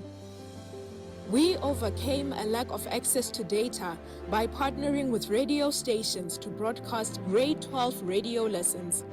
We also hosted study camps to prepare the matriculants for their final examinations. As we empower learners to become productive members of society, so too do our socio-economic development programs help transform the trade and industry market. We assist Black entrepreneurs through a platform to help develop financially sustainable SMEs, as well as market access and technical support. To date, we have created more than 3,100 jobs and invested over 50 million rands in small businesses since 2002. We are committed as ever to playing our part in creating a prosperous, peaceful, equitable, and just society. There is more to do, for as Nelson Mandela said, as long as poverty, injustice, and gross inequality exists in our world, none of us can truly rest.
Welcome back. I hope everyone has had their tea, and we are moving to the next station. We are just landing to fill up, and as we're landing, we had gentlemen in the beginning. And now we want to show and demonstrate to you that Imbogodo, when the Imbogodo is in charge, you can see things changing. We are now going to move to the district that we started with as Kagiso Trust in the Free State after we've piloted in several districts in the country, such as KZN, in Limpopo, in Vembe and Sekhukhune, in Eastern Cape, KZN were on the side of Ngutu, and now we went to the Free State. We started to pilot in 2007 to be exact, and we're only looking into 10 schools at the time. But as we implemented, we realized that it doesn't help if you only look at the roof without checking the foundation. And it is in the Free State in Thabo Mfutsanyana district where Kagiso Trust and the provincial department, together with the officials and the district, implemented the district whole school development model, starting from foundation up to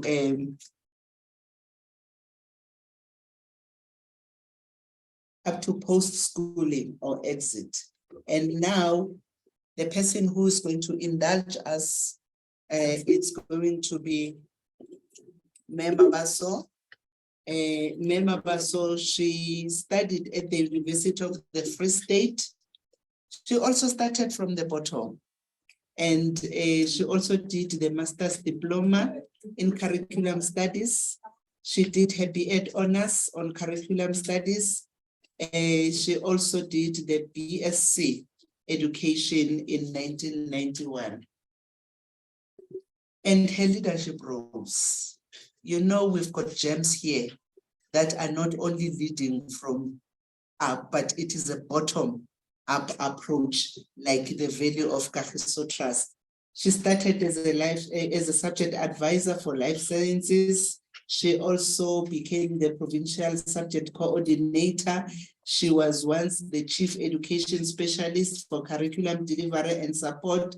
She acted as a district, as the district official in Thabo Mfutsanyana, and currently, from 2018 to date, she is now the district director of Thabo Mfutsanyana, of Thabo Mfutsanyana, or Thabo Mfutsanyana district. A special motto is that of being a committed servant of the people who believes that teaching and educating learners is a nation-building duty that promotes patriotism. And ladies and gentlemen, I will give over to Mema Baso to share a journey and story with us beyond 2008. From, I think, Mema Baso, I've known you since 2011, and both me and you, we were arriving. I've just been employed in Kagiso Trust, and we were also being employed in the district. And our first encounter was at the provincial office in Bloemfontein. And from that moment, the passion that you're talking about, it was just oozing from you. And we are so happy that even today, you have never retired, you are still running. Thank you very much, Ms. Simpazwe. I want to take you through the journey of Thabo Mfutsanyana. I'll look into the introduction, the district profile, implementation of teach and assess strategy to improve curriculum coverage, curriculum management by the departmental heads, school support, and conclusion. My introduction. Mrs. I have talked about the day we met in Bloemfontein. It was a snowy day where we were discussing the performance of the district. So the arrival of Kagiso Trust in Timete resembles the two sides of a coin, from underperformance and mediocrity to a gigantic target-setting era of exceptional performance. The first era of 2007 to 2010 did not show remarkable improvement in learner performance. So both KT and the district lived in the era of trial and error. Much was put on the table with little improvement in performance. The period of 2011 to 2015 was the period of giant reawakening in both the KT and the district. Both the KT and the district went back to the drawing board and came up with the turnaround strategies that shook TMED to a point of no return. When the district embraces support from partners, I'm referring to partners like KT, it is possible to embed change in the system and learners benefit. This presentation will attempt to share insight on leadership from TMED perspective, focusing on teach and assess to improve curriculum coverage, management of curriculum by the departmental heads, and school support. Just want to take you through the district profile. That Thabo Mfutshanyana district has 5 municipalities as indicated on the map. Phumelela, Ketwana, Maluti Apofung, where KT was camping, Dihlabeng and Setsoto. Maluti Apofung is where KT was camping, but the rest of the municipalities benefited from Maluti Apofung. There are 13 circuits in the district. The total number of learners is 180,424. The number of teachers in the district, we've got 10,248 teachers. The number of grade 12 learners in 2023, they are 10,060. And the district is supported by 370 officials, both public and OBE, office-based educators. The district, Thabo Mfutshanyana, is serving the poor of the poorest, and it changes lives for better, no matter what. This is due to visionary leadership that goes together with excellency. You see the picture of our MEC. May the spirit of our late MEC continue to rest in peace. Our MEC Makalo Mohale, and our SOD Advocate Malakwane, they always emphasize support to all our programs that improve teaching and learning. Our MEC will always be saying, Michina idume. Our teachers must teach in the classroom.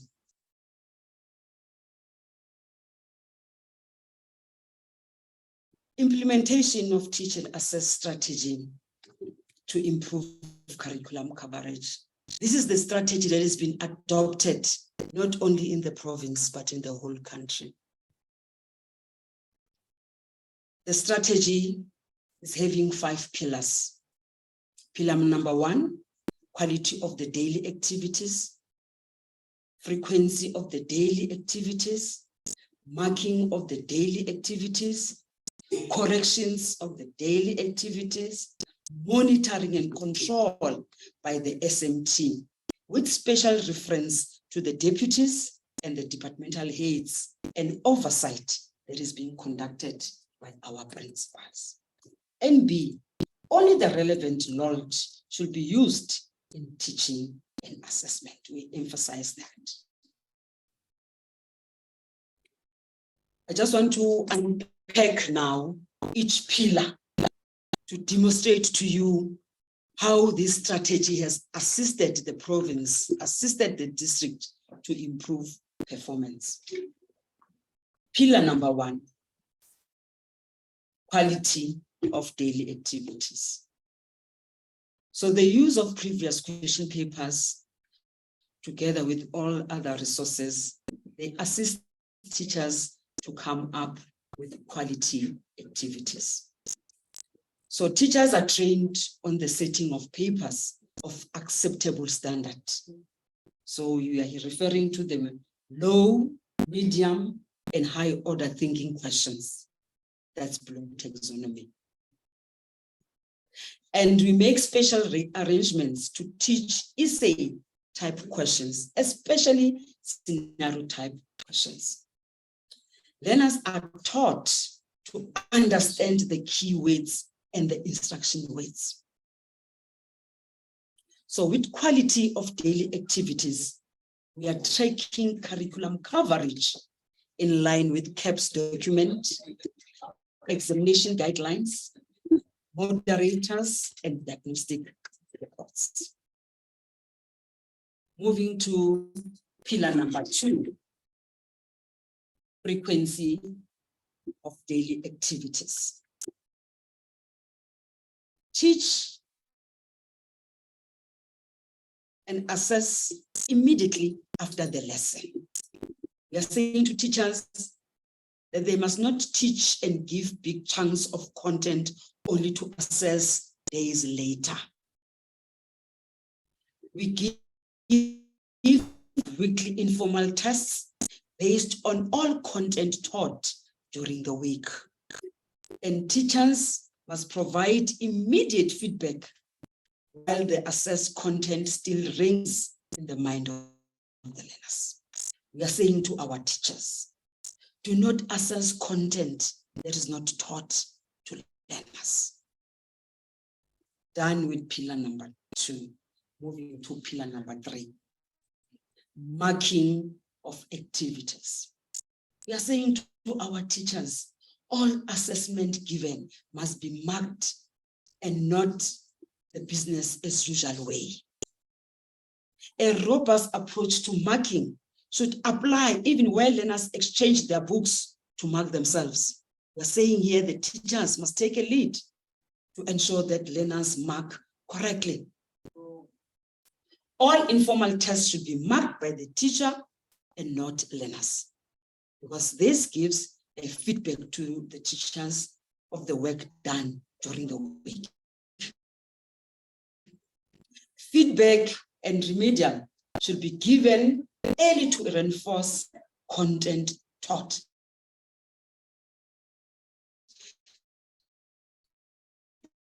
This is what we emphasize to our teachers, that if feedback is given immediately, to improve pillar number 4, corrections. We are saying to our teachers in the district, corrections must be treated as yet another lesson.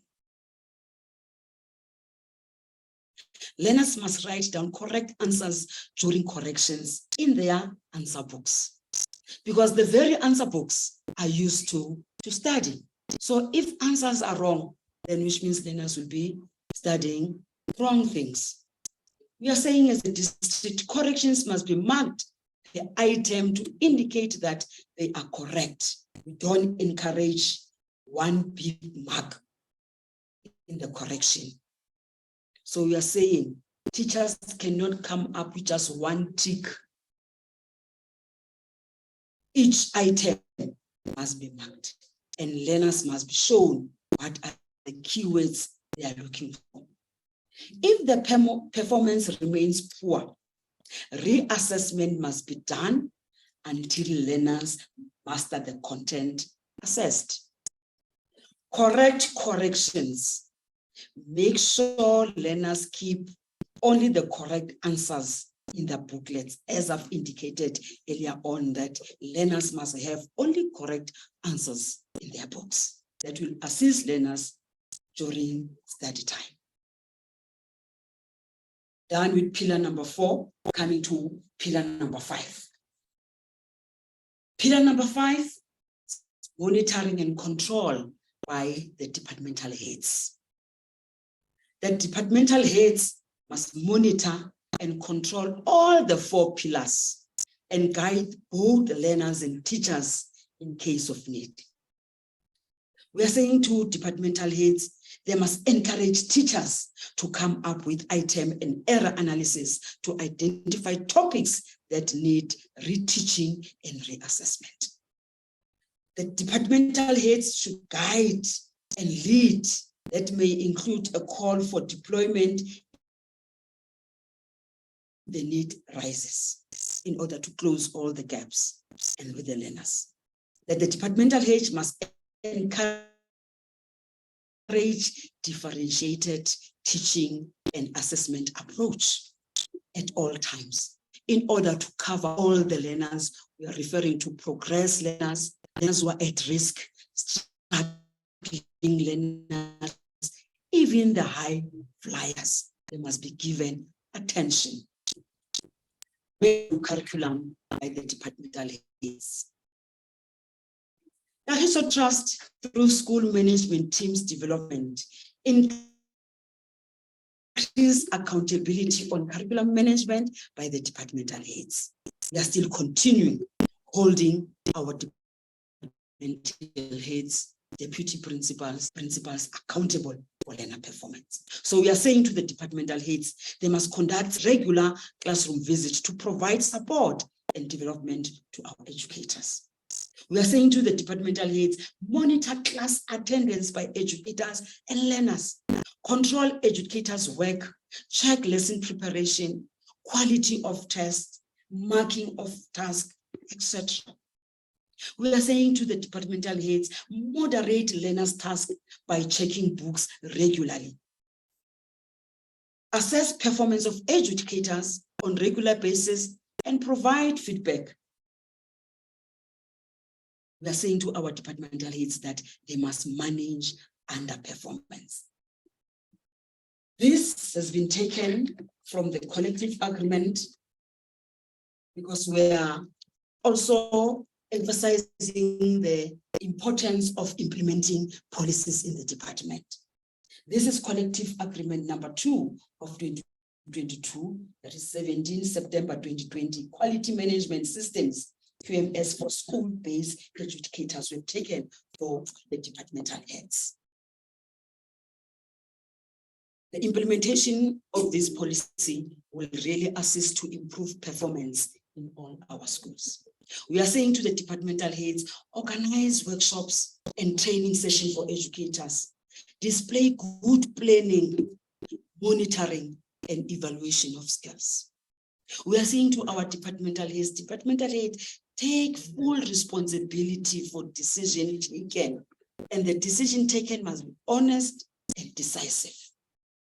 We are saying to our departmental heads, consult stakeholders and communicate effectively with them. Our departmental heads should take firm action against abuse and other forms of irresponsible and unprofessional conduct. So our departmental heads, they play a very important role to ensure that the school improve on curriculum coverage. Now I come into the school support. Under school support, as the district, there are activities that are assisting schools to improve performance, starting with accountability session. Remember, the Kagiso Trust instilled in us as a district accountability sessions to say we must hold our SMT accountable for learner performance. So why accountability session? The objectives of accountability session is to ensure that curriculum coverage per term is attained and to check readiness for June exam. That's what we've done this quarter, as well as checking how ready learners were for examination. Actually, with accountability session, we are checking the effectiveness of our strategies. As we continue supporting schools, the subject advisors, they conduct content training. So during this training, subject advisors, they unpack challenging concepts, content, and how to teach them. Because of Kagiso Trust, they started with our Maths Friday. They are still continuing even now. We are now coming up also with Accounting Tuesday. Post-moderation. Hey, post-moderation is now a buzzword in Thabo Mfuzanyana. Post-moderation is where now we check topics where learners performed poorly and whether this content was taught and assessed during the term. Post-moderation put on the table all the weaknesses and the strength of our schools. And this is done by our subject advisors. Circuit managers meeting for all officials supporting the circuits. We are coming up with this activity, and this activity is in the NSAA, the National Strategy for Learner Attainment. To say circuit managers, they have to meet with all the officials that are servicing their circuits. Why meeting the circuit managers by all officials? Because we want to establish the root cause for underperformance and address them. We want to know exactly why the circuit, why some schools in the circuit are pulling the circuit down. So all the officials who are servicing the circuit, I'm referring to officials from EDS, Inclusive Education Subject Advisors. I'm referring to all the subject advisors. I'm referring to even the circuit managers to say, let's come in and come up with the challenges that are pulling down the school. So all these are being shared in the meetings with the circuit managers. In the district now, we talk of the director's oversight. That is a buzzword in the district. Why director's oversight?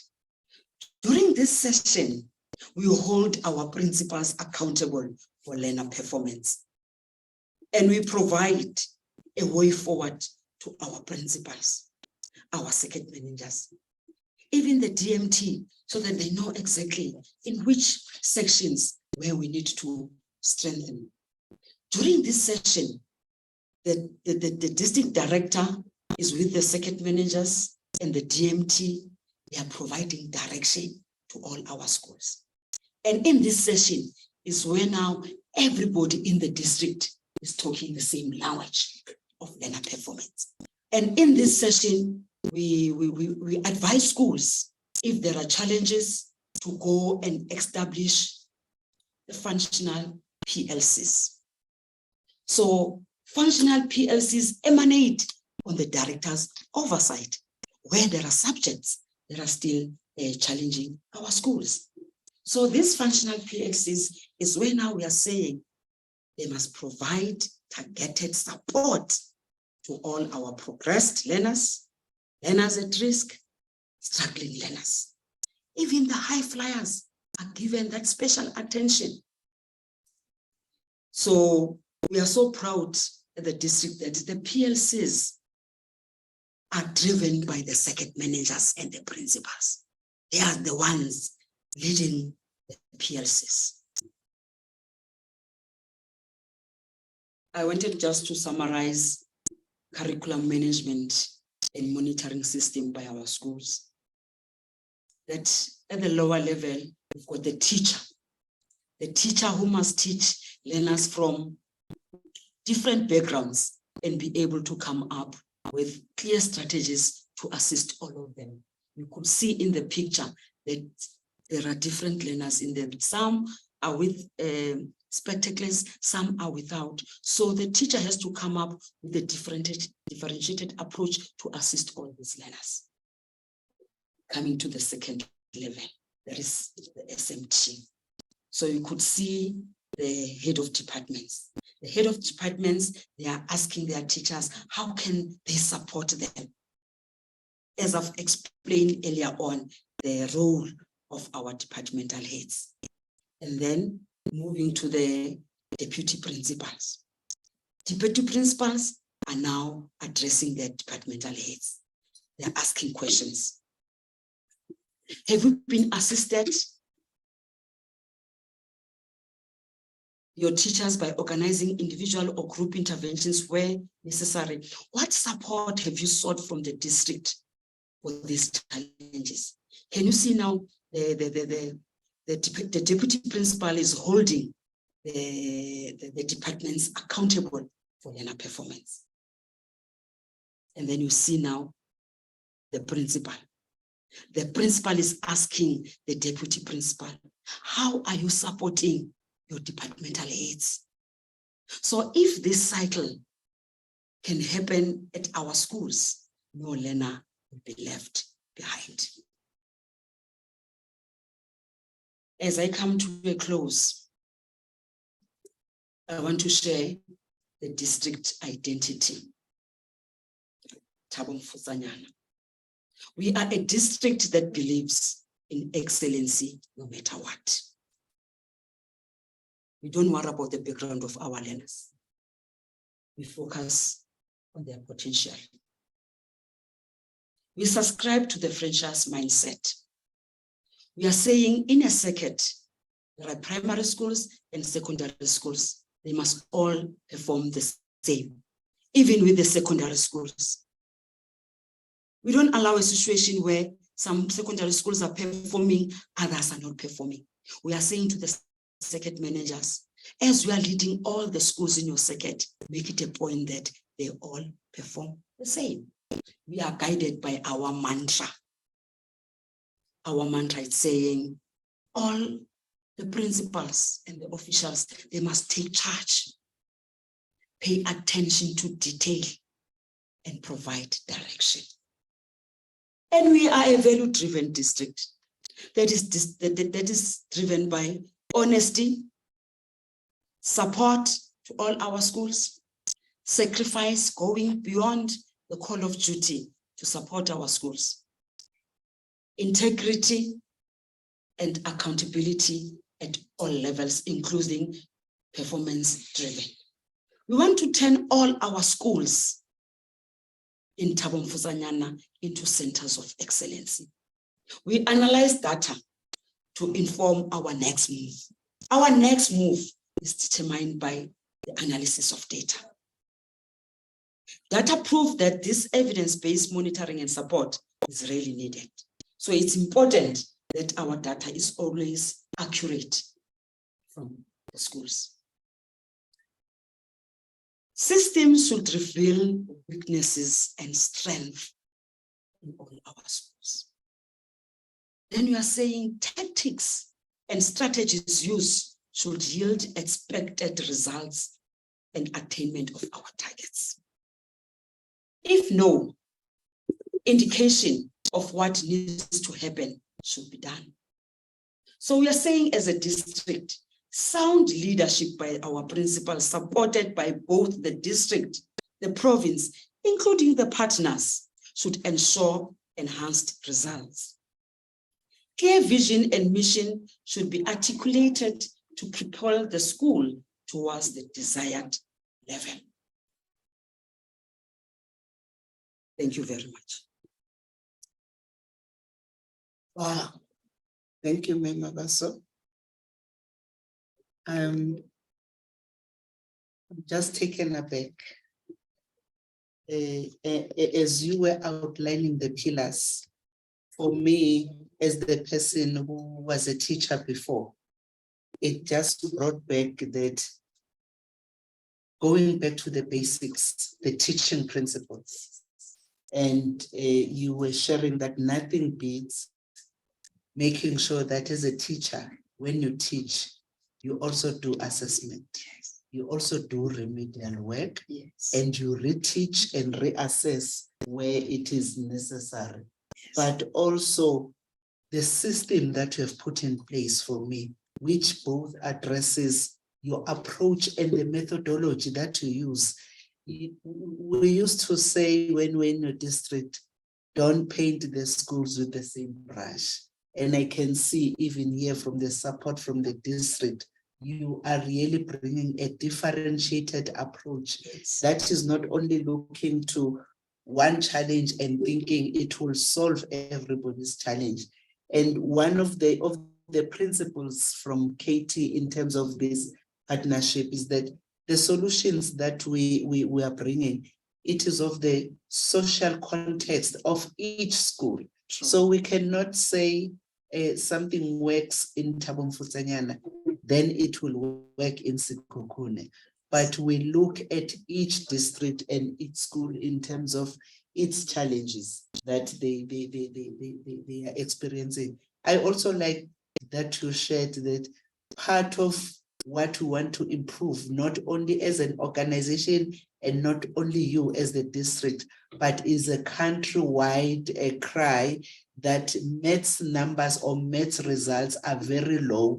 And as a district, you have taken an initiative of making Fridays to be a Maths Day Friday. I wish that in the next installment, we will just unpack how does it work, because I know that you choose teachers that were also part of the program who became lead teachers, and they became specialists in the subjects, and they converge in one area where challenges from the same assessment we're talking about, the gaps that are identified in terms of the area analysis, in terms of the item analysis, then learners are brought there to be taught by specialists, because we also understand we've got different levels of teachers in our schools. The ones that are novice, where we still need to support. And for me, that's why I'm saying the district has gone back to the basics of the teaching principles that we were taught in the 80s. And now the action we're talking about, from planning to action, you are just bringing it there. I also like the franchise mindset. Yes. You go to Kwakwa, yes. The KFC taste is the same. You come and buy it here in Sentin, the KFC taste is the same.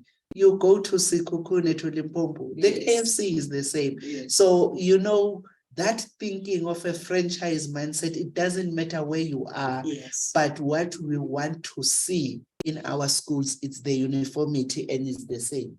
Whilst we have shared this, Member Baso, the district director, I just want to bring in another speaker, one person that I also encountered in 2011, Mr. Mulite, who is the school principal of Ranzani Secondary School. Yes. Those that follow the news will be knowing you. Yes. This is one school that has also gone beyond the regionally to go and learn. And I will share later how as Kagiso Trust we put in motivations in terms of making sure that the performance of the schools is sustained. And Mr. Mulite is currently the principal of Ranzani Secondary School in Kwakwa. He is also the center manager at Kutlanong Center for Maths and Technology. And he has been in the position of being the principal since 2008. Previously, he was the HOD for Maths and Science, and later became the deputy principal at RT Mohopa Secondary School. He is married and has 2 girls. You can see that I know that the girls will take the baiting from you. He also attended his primary and secondary schools in Kwakwa, which I think it's motivational because people know you from when you were growing up and they can see the good work that you are doing now. And he attained his qualification at Sia College, which was also is in Kwakwa, and in a diploma for mathematics and science. And also you further your studies at the University of Northwest, and also at the University of the Free State with school leadership. And I recall that Ranzane was one of the schools that in 2011, when the results came out, we were so shocked, all of us, because those were the results that were even beyond 50%. And we couldn't know. And when we approached Mr. Mulite, he said, I will find out and I will put in actions in place to make sure that what has happened, it does not happen again. And this is one school that has been performing at 100% with quality bachelors over the years. And I will share later of how the school, when we're trying to motivate, we shot ourselves on the foot as Kagiso Trust, because the schools in Thabo Mfutsanyana took up the challenge. And that challenge, I think it's what makes you to be where you are. after so many years, you are still performing, and not only performing, but with quality. And so many want to learn from you. And the late Dr. Tate Mahwe once mentioned in one of the results celebration that the province, which is Free State, is the only province that has 4 districts in the top 10 national. And even the district that is not in the top 10 is performing above 80%. Yes. So you can see the level of performance within the district, the healthy competition that is there. But we would like you today to indulge us in this session on what are the lessons learned in embedding and sustaining the change. As I've mentioned, that you did not just go up there. There were challenges, and I recall this one year where we even had a trip with our board members because we wanted to support you and try to understand. But can you share now today with us how these lessons that you have learned, you have used to embed the change, and not only embed it, but sustain it? Thank you very much, Caesar. It's good to see you again. I saw you at Ritz, and you know what happened at Ritz. It's not for me to explain. But before you spoke about our MEC, and I would like us to observe a moment of silence for the fallen hero. This man who shook the Free State, who helped put the Free State where it is, where now for 4 successive years we were number 1. And we are dedicating this year for him as the Free State, when I heard from the MEC Magan right now. So I'm saying let us observe a moment of silence for this fallen hero.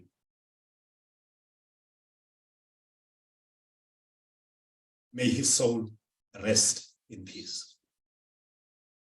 Caesar, when the director said KT and the district shook us to a point of no return, I understand exactly what they meant, what he meant, because they shook me as the principal of Ranzan Secondary School in the core. In fact, let me put it bluntly. The district, the province led by the MEC and Kagisho Trust were in agreement at some point that I should actually leave the school. And that shook me to the core. And fortunately, that statement came in 2013 when everything changed for the better. I understand when the director says they were shaking everything to the point of no return. But I wouldn't like to be outdone by Mr. Moholo, who came here as the principal of one school in Motelo. I was also born at Habas Makangi, a place, a farm in Allen Ridge. That's where the umbilical cord was actually buried, but I was not buried there. I was born again at Thabo Mfutanyana, where I was given an opportunity to learn from primary and even up to tertiary institution. The motto of our school, Caesar, is per ardua ad astra. Through hard work, through struggle, we will reach the stars. But I must also say, 35 learners are not only reaching the stars, they flew above the stars to different institutions across the world, not necessarily only in South Africa. Let me also say, we are very, very jealous of the time that is spent on task. We are very much concerned about the punctuality of everybody, and the principal leads by example to the effect. I start my day every day at 5:30 at school. 5:30. I'm there in the morning with my team monitoring the morning classes, because you remember, Caesar, our learners are sleeping at school, literally camping at the school. We started on the 9th of January when the teachers reopened, the learners reopened the camp. Not that we reopened the school, because the school was reopened the previous week when young teachers were born in 1995, who are now HODs, took the learners through their paces so that they can orientate them into the new year of grade 12. You are still owing us, Caesar. You are still owing us the Scottish Trust. You have an unfinished business. You cannot just let learners sleep on the floor at the school without coming up with the boarding school, yes. A proper boarding school that meets norms and standards. I'll leave this to you. You are owing us. But then again, let me begin with my speech. When I was 15 years and younger than I am today, I started what I now term an arduous journey of my principalship. I must also state that I was young with no single gray hair. I was so full of energy and very ambitious, with a measly 8 years of experience as a teacher, of which 2 years it was as an HOD of maths and science. 1 year, 1 mere year was as a deputy principal at, as you indicated, at RT Mokopa in Tabanchu. I was a very successful maths and physical science teacher. In the first 5 years of my principalship as Caesar, I had a rude awakening that being a successful maths and science teacher doesn't necessarily translate into a successful principal. It was a rude awakening. For you to be able to appreciate what I went through, I must give you this synopsis of our matric results over the past year at the Ranzani Secondary School. In 2008, when I first came to the school, we produced 51%. It was not only roses, there were thorns in the process. In 2009, it was 80%. In 2010, it was 71%. In 2011, that's where I would always say we had hit a rock bottom. We produced 37%. And it was the first and the only time when I went to the district to go and collect the matric results. I was bent to the core. I thought it was 73%. But when you look at it again, when I invited an HOD to come and assist me, I saw, he said, it is exactly 37%. And it is that result that we're talking about in 2011. It was that result that prompted Kahisho Trust, the district, and the MEC, and the Free State Department of Education to want to take me to the primary school or to a more smaller school. But then again, I said, those were the results of a sick man, because in that year, I was sick. I told the then CES and the then director that these are the results of a sick man, not the results of a proper man. Come and witness the results of a proper man. In 2011, it was 37%. And in 2012, we rose to 59%. And my CES on my right now called me to her office. And she said, we don't want 59%, we want 100%. When I promised the previous year, I said we are going to produce 60%. And I said, Director, you remember what, CES, do you remember what I said the previous year? I said we are going to produce 60%, and we missed it by 1 percentage point. I'm telling you now, you say you want 100%, we are going to produce 100% in 2018. And if we miss it, you know how I miss it, how we miss it. We miss it with a 1 percentage point. The rest is history. It got worse before it got better. So says the old adage, and that's how I encourage myself. It was mayhem, total chaos. And in that total chaos, we knew that things were changing fundamentally. In fact, let me tell you why we produced 137% in 2011. It's because as a very ambitious principal in 2008, I stood at the assembly, I told all the learners, I stood at the staff room, I stood at the parents' meeting, I told everybody that every learner from the following year, 2009, was going to do mathematics. And it did happen. But you know, the egg was thrown over my face. We produced 37. But you know what? I was happy because it was 37% of maths, science, and accounting only. Hence, my key message today is titled, Everybody Needs a Helping Hand. And the helping hand came in the form of Kagisho Trust. I remember I was there when it all started. We had a weekend away at Golden Gate Hotel. Everybody, members of the school community who are at school were there. Everybody was there. And it was what was termed as a retreat. It was a team building exercise for the whole weekend, a tell-all session. And as you can imagine, the person who was hit hardest was the principal. And I needed to change.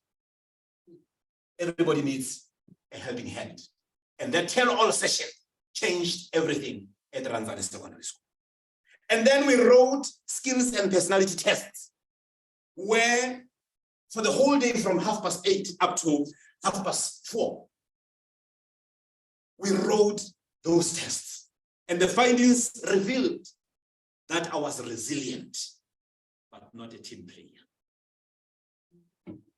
Helping hand helped me to realize where I was strong and where I was weak. It was tough to learn the truth, but the truth is always not sweet to hear or to taste, for that matter. And you know, from then on, you began to integrate me into the whole school as a math and science teacher, of course. And what you did, you had regular workshops for SGB. I was part of the team. And you taught us about governance. We're still thankful. We needed a helping hand to carry us through the turbulent times and navigate through those times. And we're still doing that. We're doing SGB workshops, and we are doing meetings on a regular basis. We thank Kagisho Trust for that. We are also doing, you remember, we held SMT meetings, not at the school. I remember you guys took us, Kagisho Trust took us to Lalanat, as the name explains itself. Sleep with us and sleep well with us. We held meetings there. We held workshops there. We held even the workshops at Harry Smith in Protea Hotel. It was a wonderful place, a new atmosphere for the new beginnings. We thank Katie for that, because we are still doing such things even today to sustain the results that I'll talk to you at a later stage. So everybody needs a helping hand. The management was taught how to monitor using 5 pillars. And I'm not going to repeat what the director said, because 5 pillars came from the very same lady who is sitting next to me.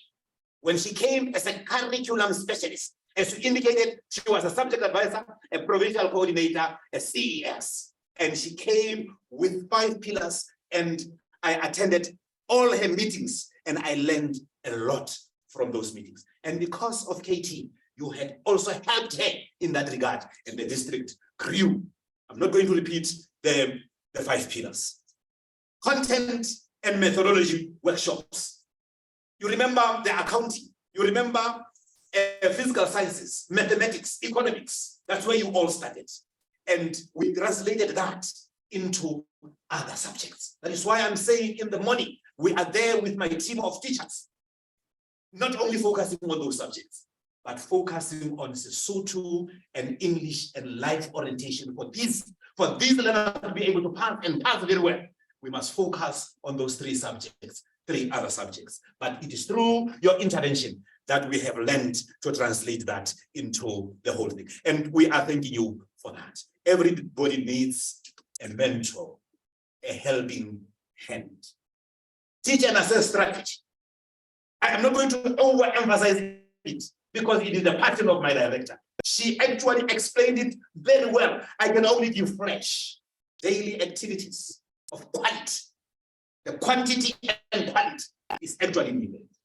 We are writing weekly informal tests, and they are marked by the teachers. We analyze them and we converge in a meeting and we discuss those even monthly tests. But we go even further. We issue out monthly report cards to the learners so that parents, we can give feedback to parents. And on a monthly basis, what we do, we call in the parents, we call in the teachers, and we hold interviews. We hold each other accountable, especially those learners who are very weak, and especially those learners who are very hard, because these will always take care of themselves, who are in the middle. So that we can have top learners, number two, so that everybody can pass. Because the strategy of the school, the target of the school is for us to produce 100% every year. Even when we fail sometimes, we fail by a whisker.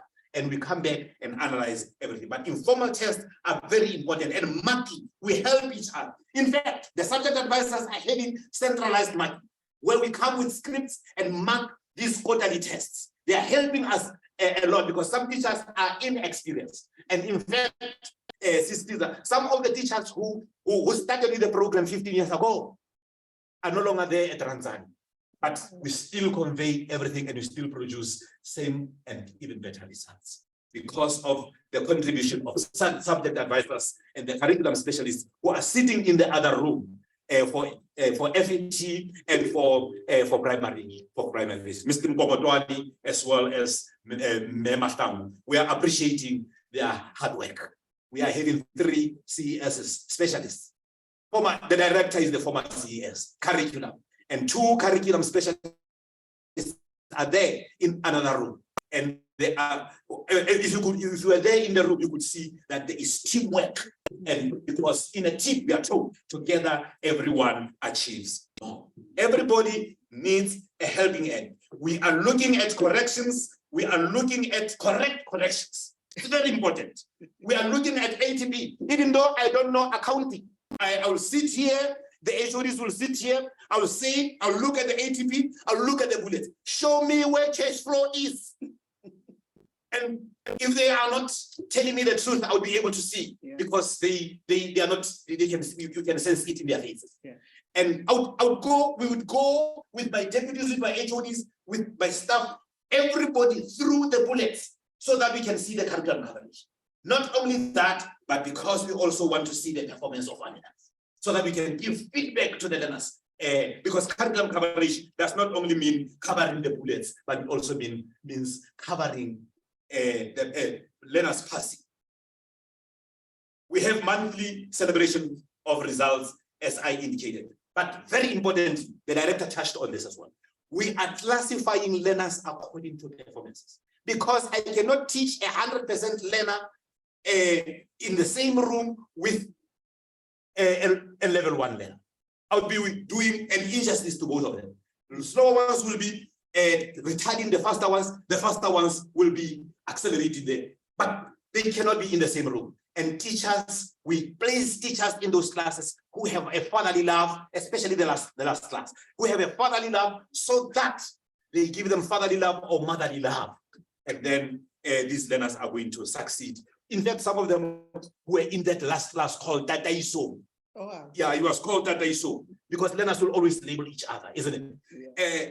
Some of those learners went on to become chemical engineers and they studied in China and many other universities. Coming from that, if you take care of these lower level learners, there is nothing that is going to stop you from doing that. Motivation, you remember the motivation that you gave us. Those motivational sessions, we are translating them to the teachers. We are calling former teachers who are now principals, deputy principals, HODs, back to the school to come and motivate and say to the other teachers, we have done it and you can also do it. And we come from the state school. And let me tell you, Ranzani has now become the school of leadership for even the Free State province. But you remember where we started from the humble beginnings.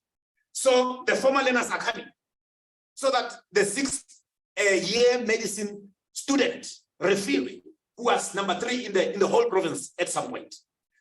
She comes and told them that my father is a taxi driver. But look at where I am. I had actually 126,000 worth of goodies. And I come from a simple family where a mother is not even working. So people are able to relate to that. The other one at Stellenbosch, because we have every learner in every university now, because of your contribution. You see, everybody needs a helping hand. And that helping hand came in the form of Caesar. But what stood out for me in your program was the one-on-one sessions I had with the life coach, Dr. Mongezi Makhali, a psychologist.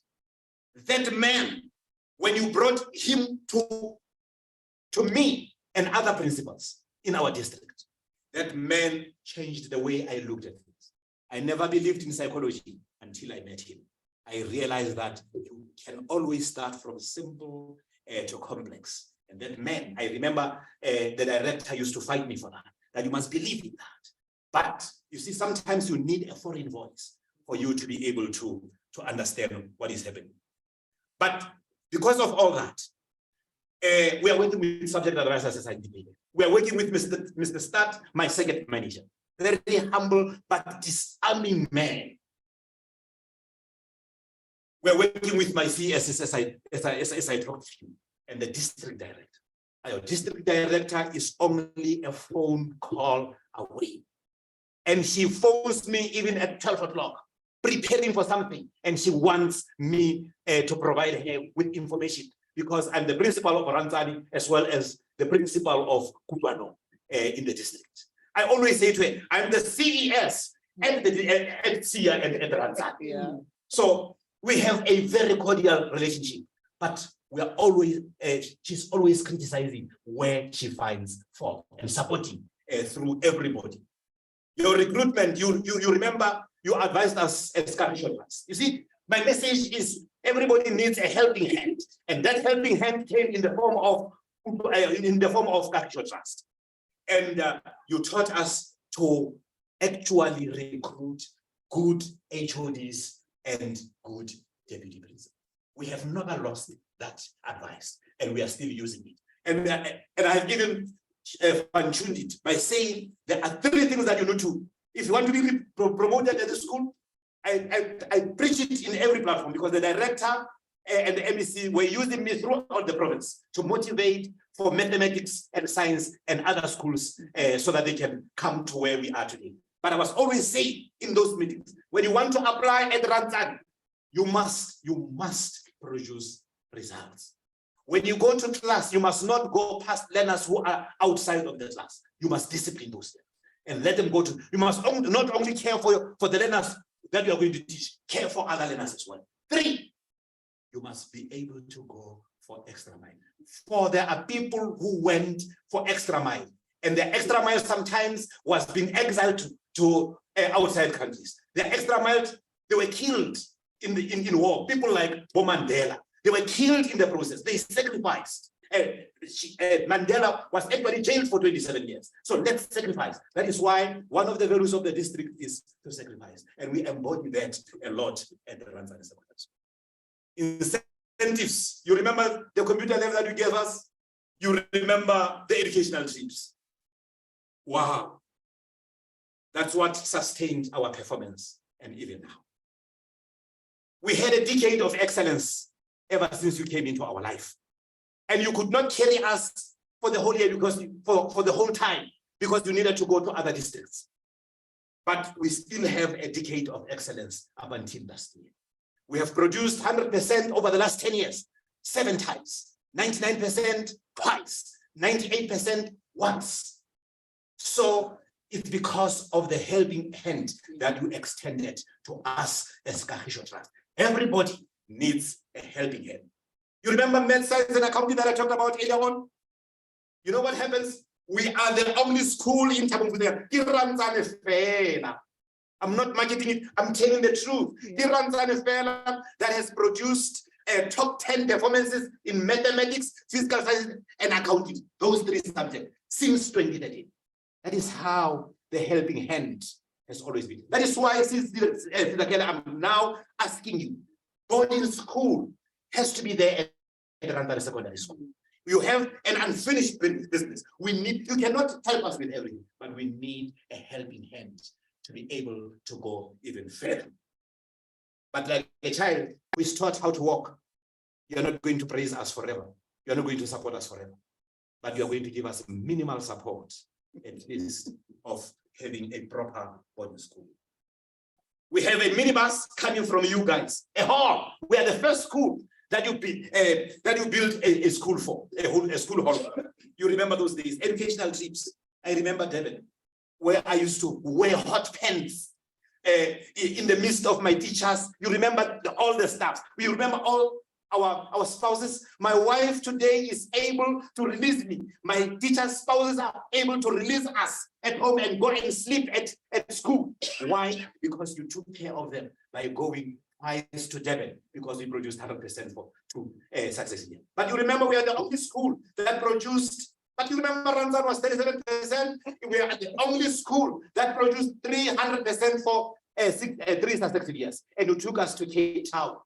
And that is where we played with our wives, our partners. And when we're doing that, we actually say you are taking care of our welfare, so that our wives, our spouses can actually release us. Everybody needs a helping hand. You remember the trip to Rwanda, the cleanest country in the world?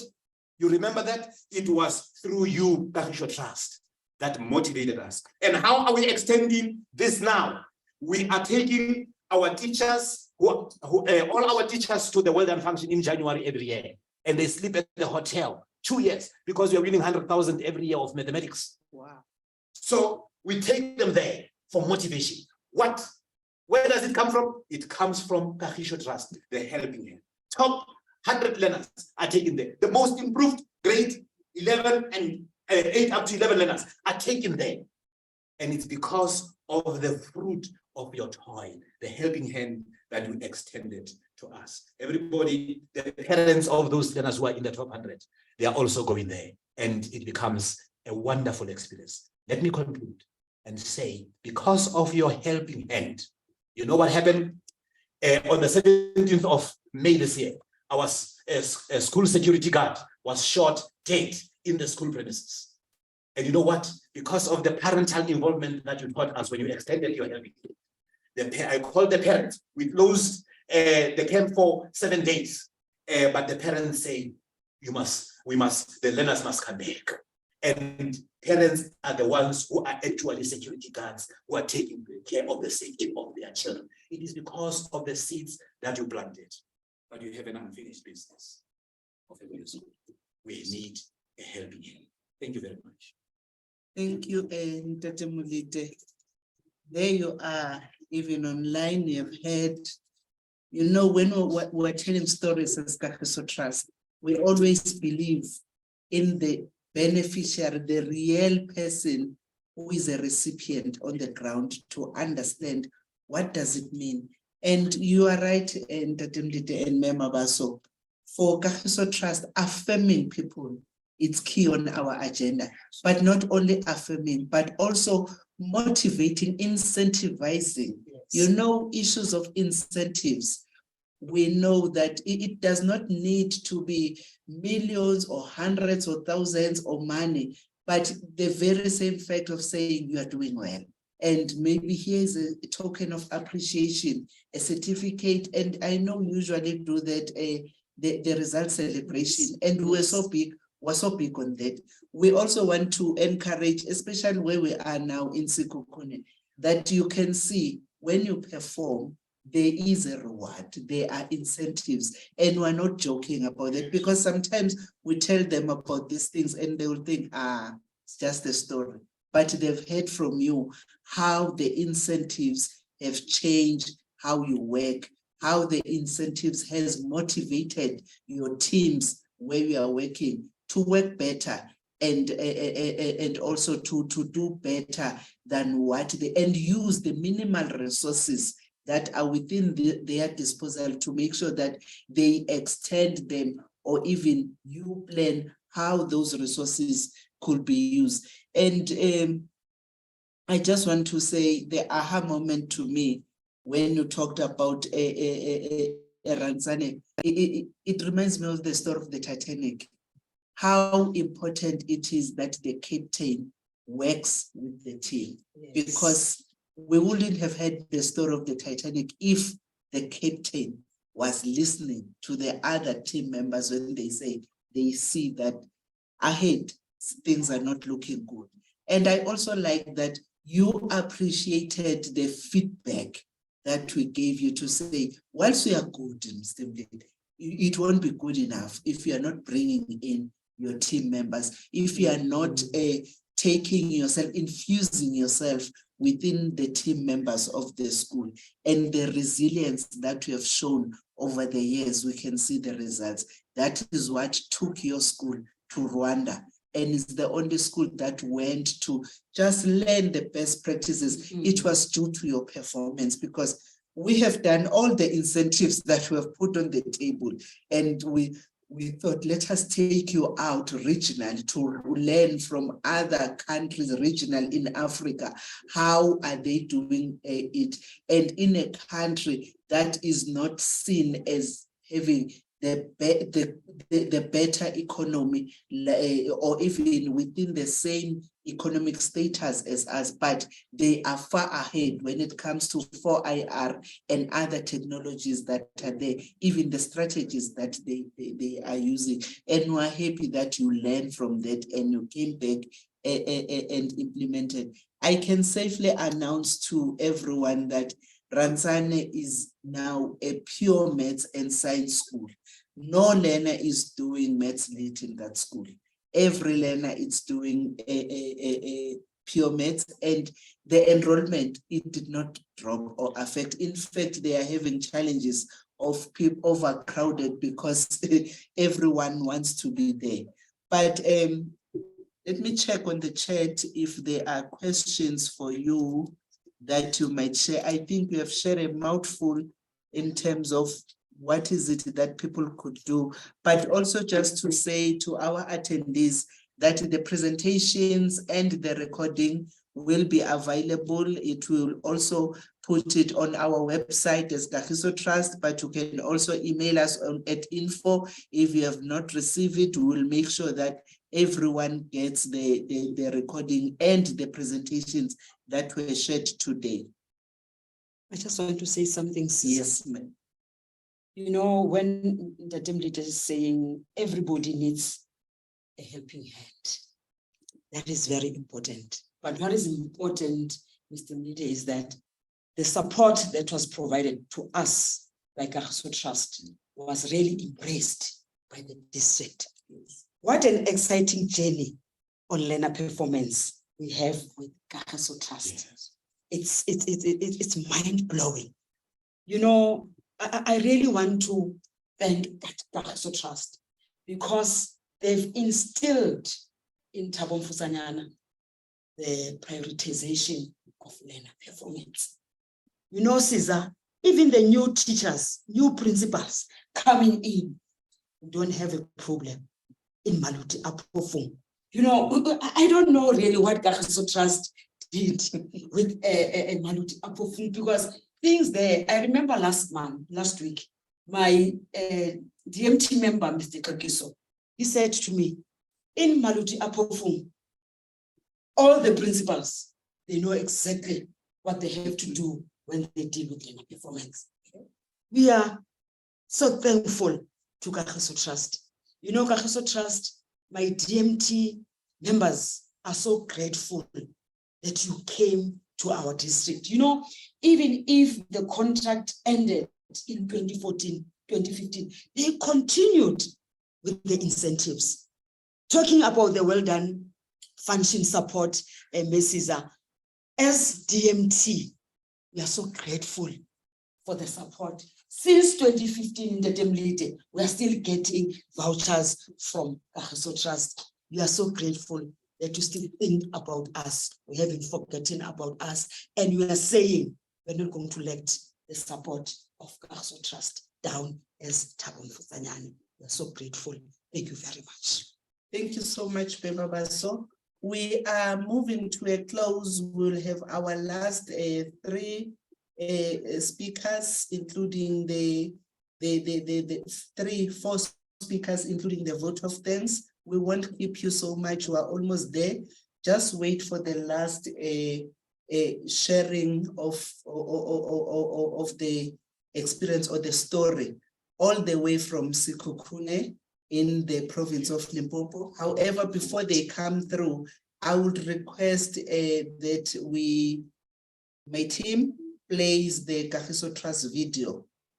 Pavik, can you play the Kagiso Trust video? Kagiso Trust seeks to empower the poorest of the poor, impacting communities through development models that provide sustainable and replicable programs to break the vicious cycle of poverty. We work in education, institutional capacity building, and socio-economic development. Through our investment arm, the Trust is self-funding and financially sustainable, enabling us to partner meaningfully, efficiently, and effectively. In the past 35 years, we have invested over 2 billion rands in 1,800 programs. One of those is the Bayer Snow Day Schools Development Program, which provides for the fundamental needs of schools with a unique, holistic, and sustainable approach. Launched in 2004, the program has been the reason for the improvements in the Free State matric pass rate, with districts where the Trust worked standing out. With the premature closure of schools due to the COVID-19 pandemic, Kagiso Trust had to adapt the model to ensure there was as little disruption as possible for learners to be able to study from home. We overcame a lack of access to data by partnering with radio stations to broadcast grade 12 radio lessons. We also hosted study camps to prepare the matriculants for their final examinations. As we empower learners to become productive members of society, so too do our socio-economic development programs help transform the trade and industry market. We assist Black entrepreneurs through a platform to help develop financially sustainable SMEs, as well as market access and technical support. To date, we have created more than 3,100 jobs and invested over 50 million rands in small businesses since 2002. We are committed as ever to playing our part in creating a prosperous, peaceful, equitable, and just society. There is more to do, for as Nelson Mandela said, as long as poverty, injustice, and gross inequality exists in our world, none of us can truly rest.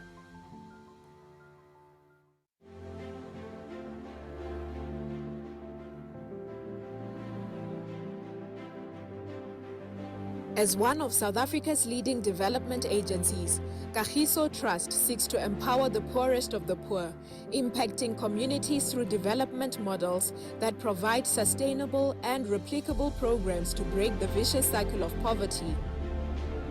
We work in education, institutional capacity building, and socio-economic development. Through our investment arm, the Trust is self-funding and financially sustainable, enabling us to partner meaningfully, efficiently, and effectively. In the past 35 years, we have invested over 2 billion rands in 1,800 programs. One of those is the Bayer Snow Day Schools Development Program, which provides for the fundamental needs of schools with a unique, holistic, and sustainable approach. Launched in 2004, the program has been the reason for the improvements in the Free State matric pass rate, with districts where the Trust worked standing out. With the premature closure of schools due to the COVID-19 pandemic, Kagiso Trust had to adapt the model to ensure there was as little disruption as possible for learners to be able to study from home. We overcame a lack of access to data by partnering with radio stations to broadcast grade 12 radio lessons. We also hosted study camps to prepare the matriculants for their final examinations. As we empower learners to become productive members of society, so too do our socio-economic development programs help transform the trade and industry market. We assist Black entrepreneurs through a platform to help develop financially sustainable SMEs, as well as market access and technical support. To date, we have created more than 3,100 jobs and invested over 50 million rands in small businesses since 2002. We are committed as ever to playing our part in creating a prosperous, peaceful, equitable, and just society.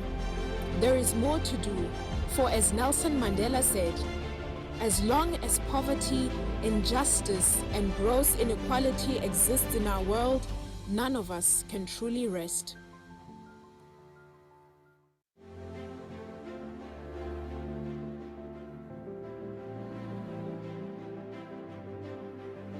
As one of South Africa's leading development agencies, Kagiso Trust seeks to empower the poorest of the poor, impacting communities through development models that provide sustainable and replicable programs to break the vicious cycle of poverty. We work in education, institutional capacity building, and socio-economic development. Through our investment arm, the Trust is self-funding and financially sustainable, enabling us to partner meaningfully, efficiently, and effectively. In the past 35 years, we have invested over 2 billion rands in 1,800 programs.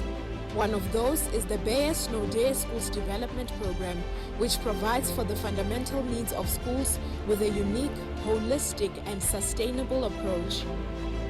Launched in 2004, the program has been the reason for the improvements in the Free State matric pass rate, with districts where the Trust worked standing out. With the premature closure of schools due to the COVID-19 pandemic, Kagiso Trust had to adapt the model to ensure there was as little disruption as possible for learners to be able to study from home. We overcame a lack of access to data by partnering with radio stations to broadcast grade 12 radio lessons. We also hosted study camps to prepare the matriculants for their final examinations. As we empower learners to become productive members of society, so too do our socio-economic development programs help transform the trade and industry market. We assist Black entrepreneurs through a platform to help develop financially sustainable SMEs, as well as market access and technical support. To date, we have created more than 3,100 jobs and invested over 50 million rands in small businesses since 2002. We are committed as ever to playing our part in creating a prosperous, peaceful, equitable, and just society. There is more to do, for as Nelson Mandela said, as long as poverty, injustice, and gross inequality exists in our world, none of us can truly rest.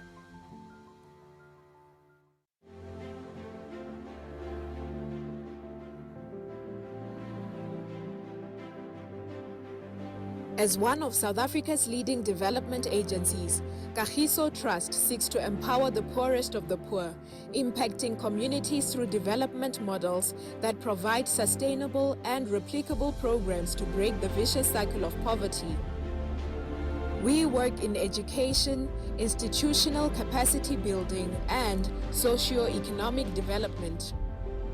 Through our investment arm, the Trust is self-funding and financially sustainable, enabling us to partner meaningfully, efficiently, and effectively. In the past 35 years, we have invested over 2 billion rands in 1,800 programs. One of those is the Bayer Snow Day Schools Development Program, which provides for the fundamental needs of schools with a unique, holistic, and sustainable approach. Launched in 2004, the program has been the reason for the improvements in the Free State matric pass rate, with districts where the Trust worked standing out. With the premature closure of schools due to the COVID-19 pandemic, Kagiso Trust had to adapt the model to ensure there was as little disruption as possible for learners to be able to study from home. We overcame a lack of access to data by partnering with radio stations to broadcast grade 12 radio lessons. We also hosted study camps to prepare the matriculants for their final examinations. As we empower learners to become productive members of society, so too do our socio-economic development programs help transform the trade and industry market. We assist Black entrepreneurs through a platform to help develop financially sustainable SMEs, as well as market access and technical support. To date, we have created more than 3,100 jobs and invested over 50 million rands in small businesses since 2002. We are committed as ever to playing our part in creating a prosperous, peaceful, equitable, and just society. There is more to do, for as Nelson Mandela said, as long as poverty, injustice, and gross inequality exists in our world, none of us can truly rest.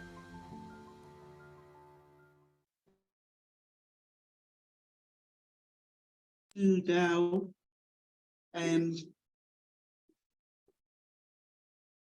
welcome the last batch of speakers for this installment of inter-district webinar, where we are theming it from planning to action. Just a second, let me introduce the next speaker.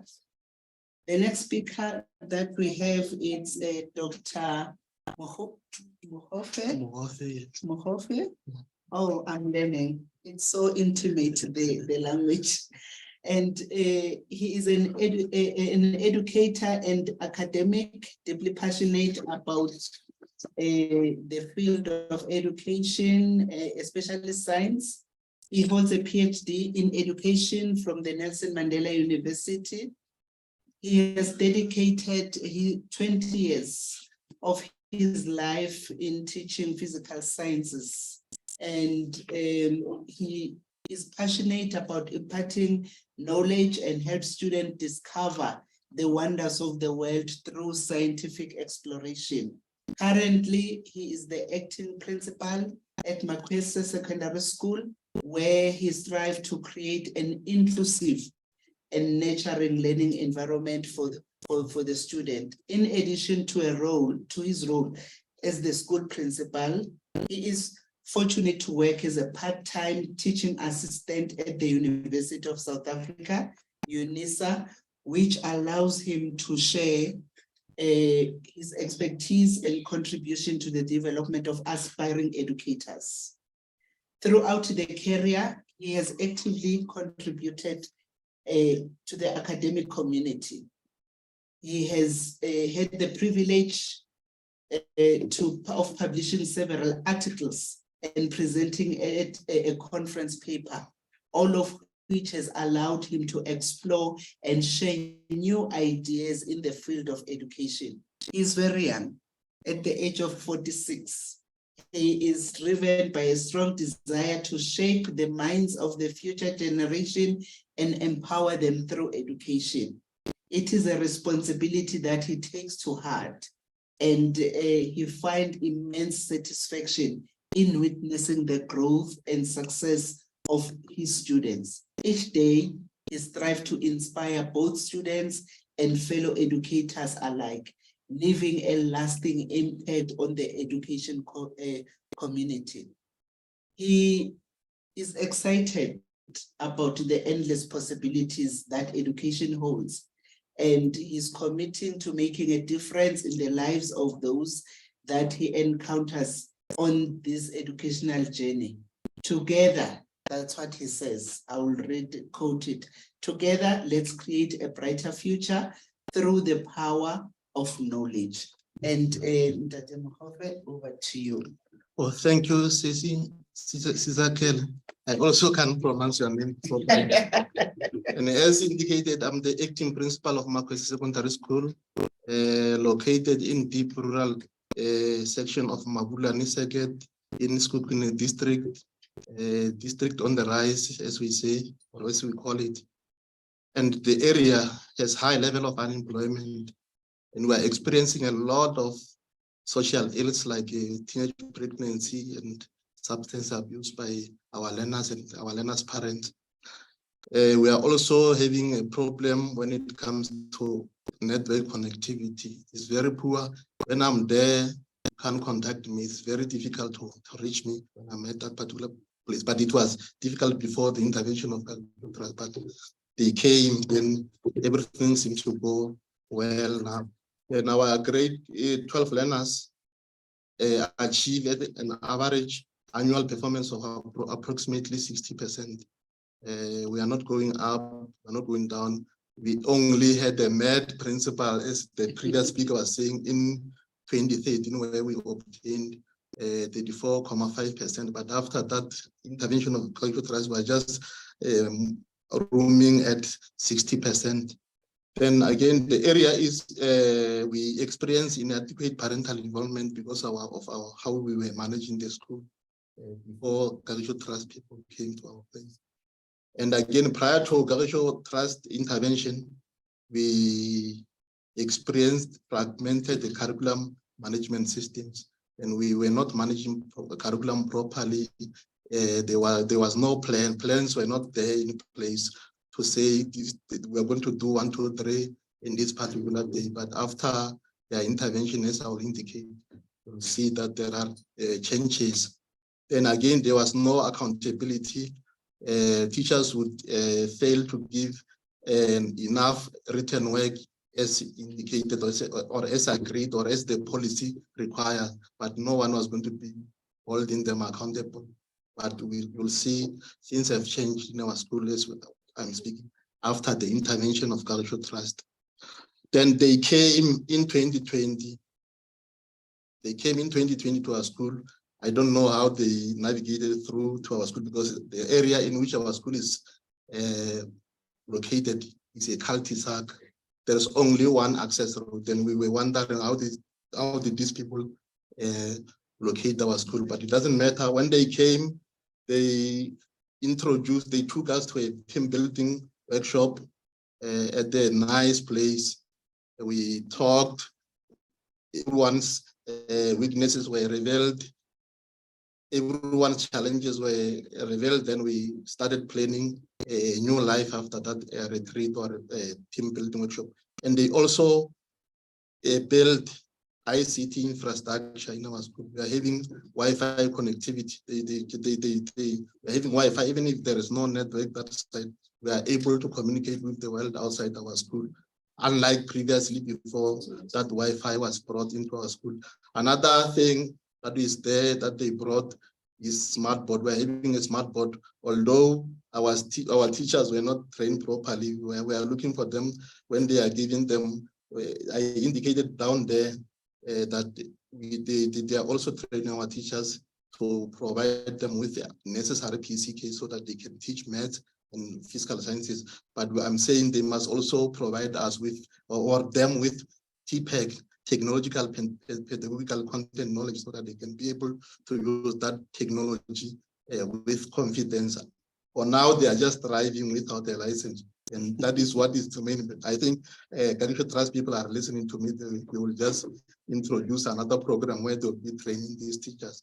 And they also introduce Saturday classes and work-in camps where our learners, especially grade 12 learners, were taught the gaps that were there in their teaching were closed, and the revisions were held, and the last push were conducted. And the other thing that I've already indicated is the training of teachers, especially in our case, only mathematics and physical sciences teachers were involved because we don't have accounting and other subjects that they are covering in their training. And the one that I'm going to focus on is the leadership and curriculum development workshops that they are conducting in our area. We are lucky because we are benefiting from every initiative that they are bringing into our district. Then, because I said I'm going to focus on leadership and curriculum development workshops, the first thing that I'm going to indicate that I'm going to I'm going to talk about curriculum development workshops. The main elements of the workshops are curriculum design. They teach us on how to plan our curriculum, on how to manage and monitor curriculum delivery in our school.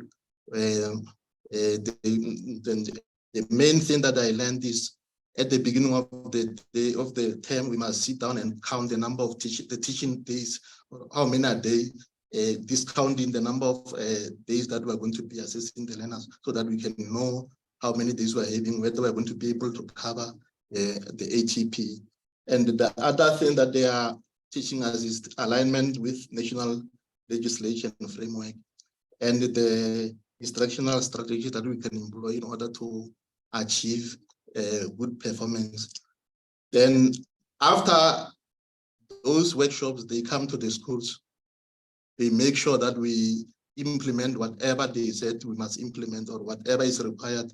And they come there to monitor implementation and identify challenges. And when there are challenges, they assist us in overcoming them. They don't just come there to say you can't do 1, 2, 3, and they support us so that we can achieve the. Then the workshop has brought significant improvements in our curriculum planning, implementation, and assessment. Because now we are able to submit when whatever is needed is whatever they want us to submit, we submit in time. We comply with whatever is required. Even our teachers, they know when they've given a task or a test or examination, they must mark within that prescribed period so that we report in time. That's why we don't have a compliance problem in our school. We submit when there is a need for us to submit. Then benefit of leadership development workshop. There's one slide that I skipped, the one that where we are talking about leadership development, where they were the main elements of that workshop were effective leadership, communication skills. They were teaching us how to communicate with the colleagues and other stakeholders, and decision making, how to make decisions and how to disseminate decisions that are made in the SMT, because SMT was involved mainly in that training. And the team building during that training, they also trying to give us strategies on how to build our team on our own without anyone's intervention. And the same as the one of a curriculum development workshop, they were coming to the sites to check whether we are implementing whatever we had to implement. Then we go to the benefits of the leadership development workshops. Then the benefits, the first one, we communicate nicely. No one is left behind. Teachers know where to do, when to do, and learners know what to do, when to do. And they also advise us to open a WhatsApp group so that we can communicate with the parents and communicate as a staff. We never had that before the intervention of Cultural Trust. Then now we communicate properly. When there is a message, we can send it quickly to everyone at the school.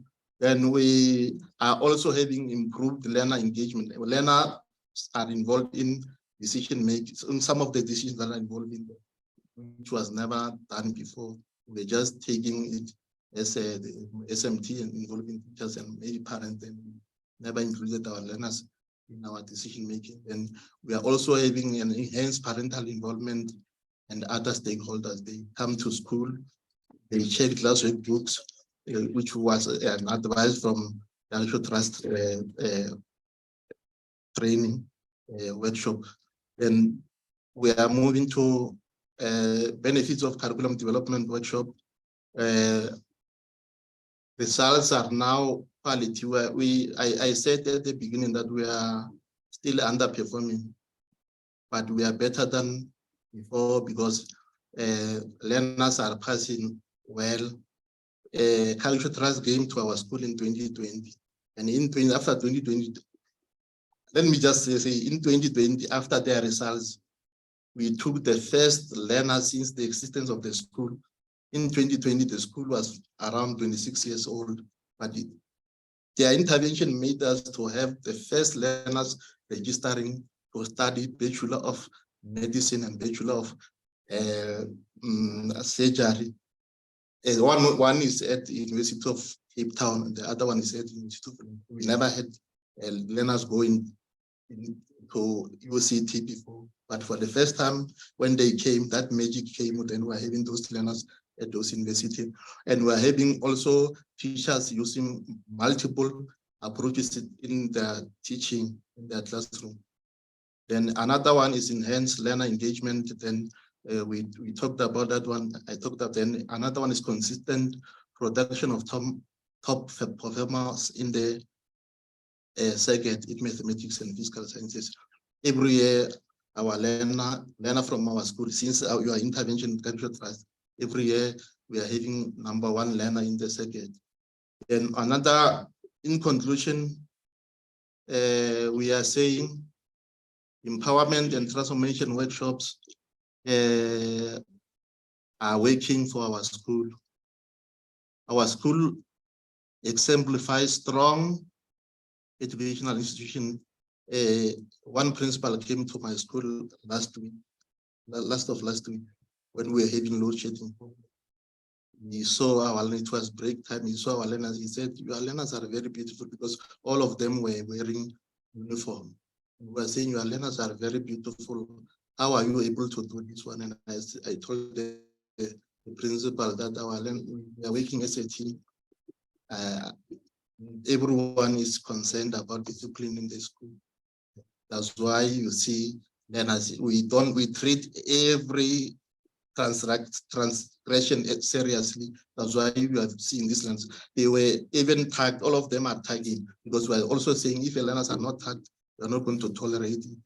And another thing that we benefited from our interaction with cultural trust people is that we are maintaining high level of compliance. As I told you, the circuit manager of the district will never call me and say we did not submit 1, 2, 3. That is from the training, because our teachers do every task that is assigned to them in time, and they submit in time. We don't have that problem. The other thing is the quality of result. I've already talked about that one, is steadily improving. The quality is improved, because in 2019, before the intervention of cultural trust, we had 9 learners passing with bachelors. But in 2020, when they came, we had 16, almost double the one in 2019, which means it shows that there is something that is working for us. That's why we are saying there is a high level of collaboration among staff members in the school. We never had that one before, because everyone was just doing whatever he wants, whenever he wants. But now we are collaborating, we're having one message, we're sending one message to learners. If there is something that needs to be done, we do it uniformly. No one is going to do its own things. For example, we are also having SMT, we are more monitoring lesson attendance by teachers. And if it's time for one to go, then they go. They don't wait for someone to push them. Our teachers are just doing well without being pushed. And another thing, our learners are motivated, because this year we had 2 learners winning first position in the competition that is run by South African Institute of Physics. In short, it's SAIP. And 2 of our learners obtained position 1. They shared the first prize position. Then it means they are just doing things without being pushed by anyone. They are motivated to participate in every competition that is there.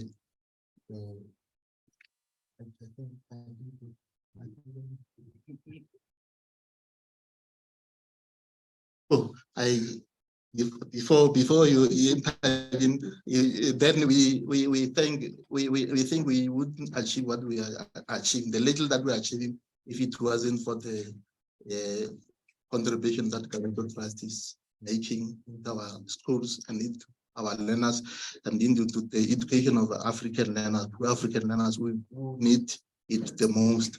That's why we are extending our gratitude to Kahiso Trust for their support and contribution to schools, leadership, and curriculum development. We want to be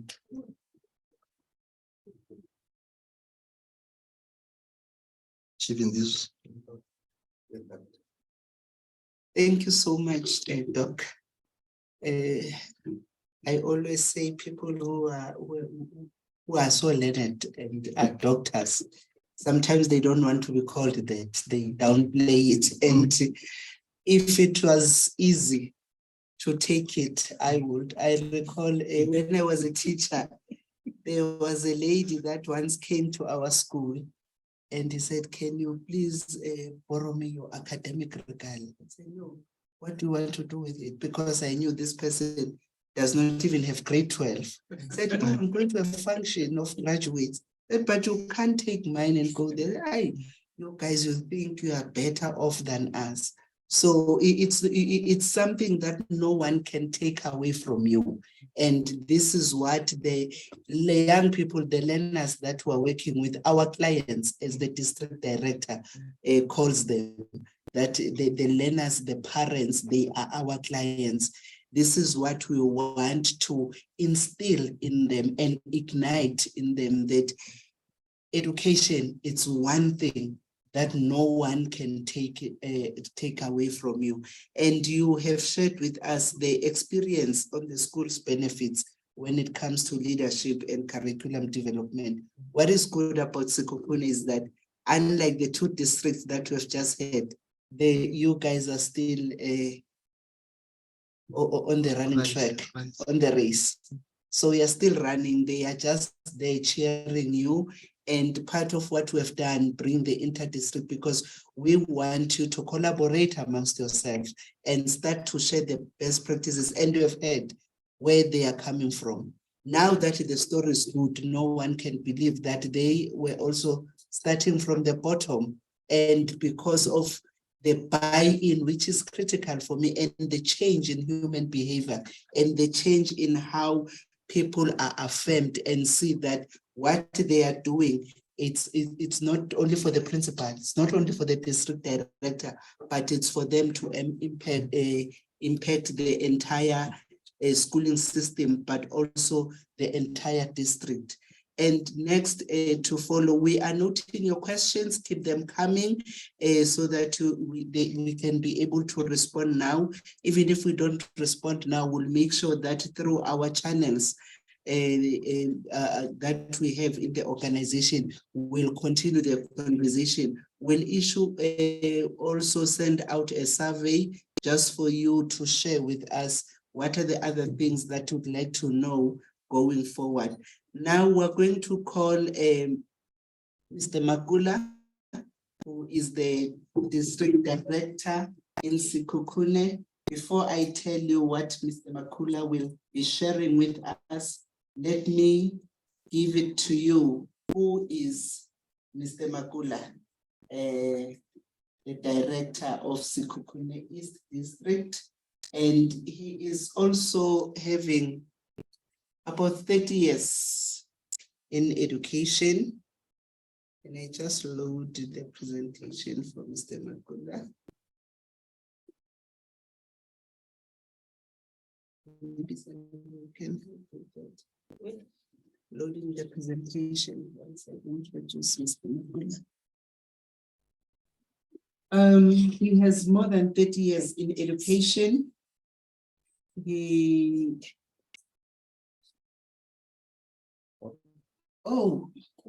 Our leaders in this webinars, and they are all mathematics and science teachers. They have got that background. So now you can see, now that you can see where they use the numbers to make decisions and plan. and you can see where the success comes from. So Mr. Magula is qualified as a high school maths and science teacher at Mokopane College of Education, and he held the following positions in Gauteng Department of Education. First, he was the second team manager in Bidoni area, Ekurhuleni North.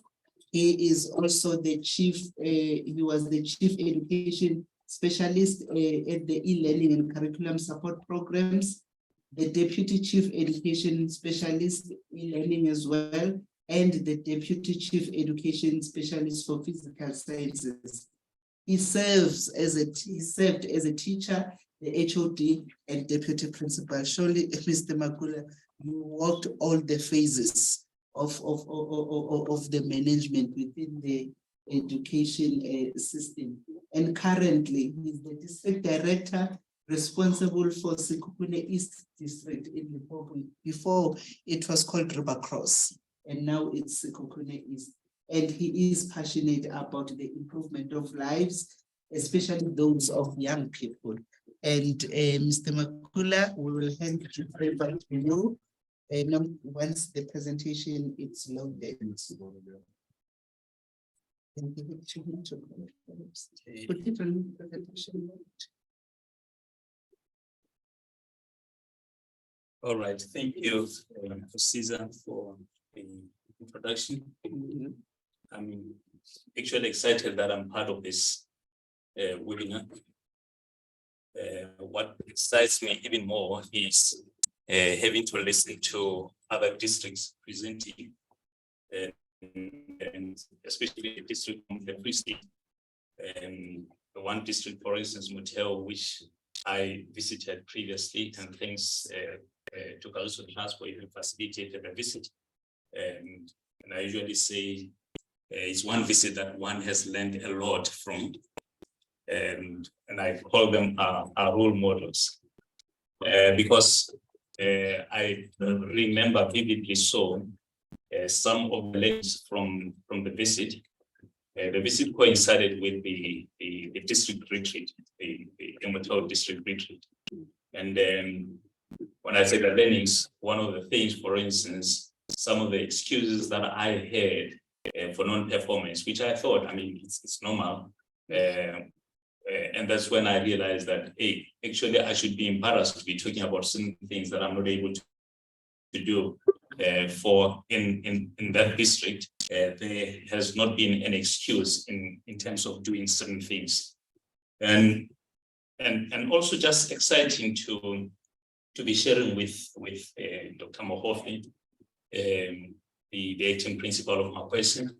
And I'm sure you heard how he described the school where he's coming from and the village where he's actually coming from. Actually, predominantly the district comprise of schools in those particular areas.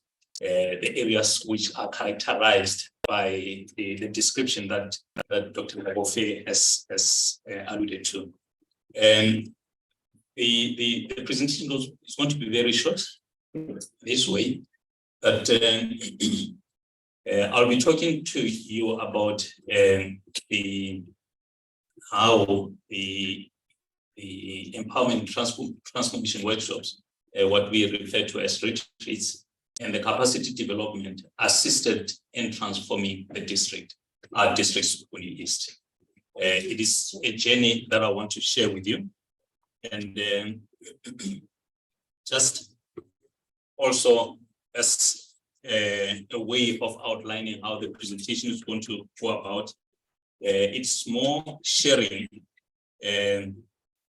First, I'll share with you a brief introduction of the district so that you understand the kind of district that we are, the journey through the partnership with Cahiso Trust, and the kind of activities that we're involved in, that we currently are involved in, and also just to share with you the impact that these activities have on us as a district. Of course, I may not share about all the activities. I'll be focusing mainly on the two that have been highlighted in the opening slide, the the two activities, that is the empowerment and transformation workshop, as well as the empowerment and development activities. So basically, that's what I will be sharing with you. And I think the emphasis will be more on the impact that these activities had on us as a district. And I'm saying that because you will have heard from the beginning of this webinar, as colleagues have been outlining how, what is entailed by the empowerment and transformation workshop. So instead of going deeper into the workshops themselves, my focus will be more on the impact of these workshops on our district.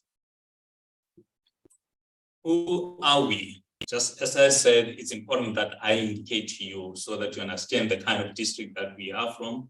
The Limpopo Department of Education initially had 5 districts with huge number of schools. And for ease of management and with the purpose of improving the results, consciously so, the department decided to divide its district into 2, and the Sekhukhune district also had to be divided into 2. And there was the establishment of Sekhukhune East. Hence, I'm saying Sekhukhune East is one of the 10 districts in Limpopo. It was formed from the splitting of the greater Sekhukhune Education District into 2, SKE, SKS, Sekhukhune East and Sekhukhune South. So I'm from Sekhukhune East. Sekhukhune East is more actually taking care of the entire local municipality of Fetapumutubatsi and a portion of Makulu Tamara. So that's where we are located, basically. Very briefly, our district comprised of 16 circuits. We have 429 public schools, 2 of which are special schools. I did not mention the number of independent schools, but we have a number of them, 17 to be precise. We have over 190,000 learners. I even included the learners that we have adopted from, that we have inherited from the social development in the ECD centers. If we add those numbers, I'm sure you'd understand how humongous that is going to be. But that's our district. Continue with who we are. I'm just giving a brief description of how we were before the intervention, before the relationship which was established between ourselves and Kagiso Trust. And I'm saying it's a district that, of course, is known by poor performance. Specifically, I'm referring to learner performance. We're able to justify our poor performance. And you know, it's human nature. But we will always find reasons why we are not able to do certain things. And here the main issue, staffing, and there was high level of poor staff morale, non-adherence to management plans. In other words, would plan, but the implementation would not be there. And there will not be anyone who's really keen on tracking the implementation thereof. Inability to develop milestones, reports would be generated, submitted, but when you look at the reports, you realize that these are just generated and submitted for compliance, malicious compliance for that matter. Hence, I'm saying malicious reporting. But deep inside, one would actually see that despite all of this, we have capable staff.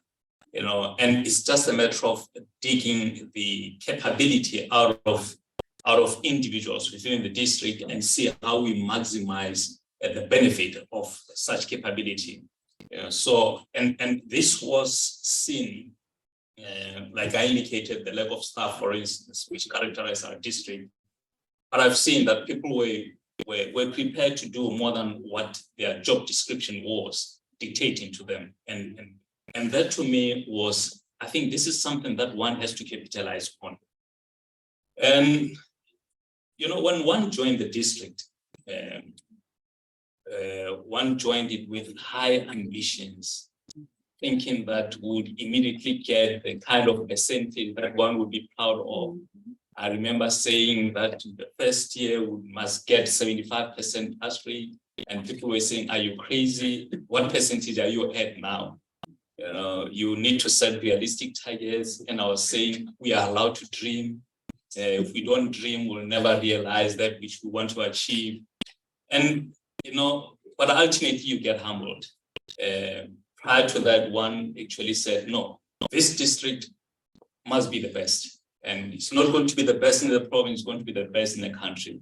And that's the message that I was preaching to everyone that I was meeting, and going on to say, if we are to achieve, these are the things that we need to come up with 10-point plan, and we spend the whole year and look back and say, out of the 10 points, what have we done?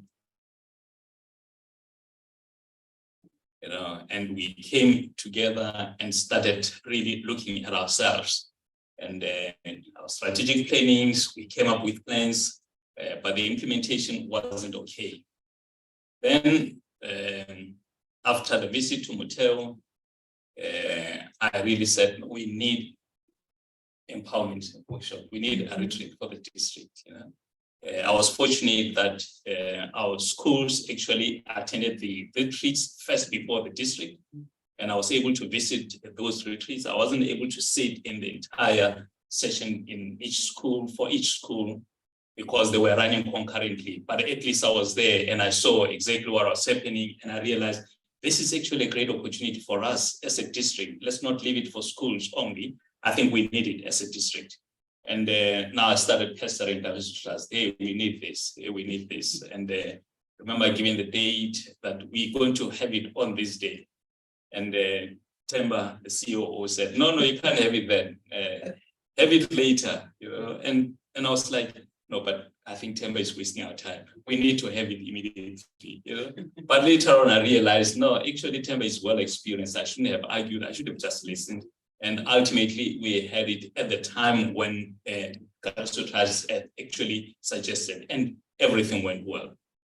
And when we came back, that's what we said, do we do 10-point plan? And the answer was, no, we need to focus. And we drilled down that which we want to achieve, and we broken down into, we just refocused, and we identified. At the beginning, we said 2 items that we need to really do and do very well. And if we do these 2 very well, the rest will actually just fall into place, all right? But why did we want to do the 2 that I'm talking about? It is because we realized certain problems that actually manifest in our district. And the problem in our district was not necessarily because teachers couldn't teach. It wasn't because we didn't have competent principals, competent subject advisors, few as they were. It did not mean we didn't have competent workforce. We had competent workforce, but what is it that they're doing? They just needed direction, but also the issue of attitude among them. You know, that was a problem, and the poor attitude led to low levels of accountability, lack of implementation of plans, no monitoring, no reporting, or the malicious reporting is indicated earlier on, individual units working by themselves, hence working silos as the slide says. And then the decision was, we need to focus on 2 things and do those 2 things very well. And the 2 things are curriculum management. Number 2, we need to strengthen governance, leadership, and management in the entire system, across all levels of the system. And the system, not the entire system, but the district as a system. But we said, these 2 are not really going to address the poor attitude among ourselves. We need to change organizational culture. So that's the 3rd item. Hence, I said, we decided on focusing on 2 things, but later on we realized actually we need to focus on 3 things. And just to go through them again, 1, curriculum management, 2, governance, leadership, and management, and number 3, the change in organizational culture. And change in organizational culture, we were very specific that we are not looking at an organization in isolation. We have to start with ourselves as individuals within the organization, that is employees thereof. All right, now I'm taking you through a bit of memory lane.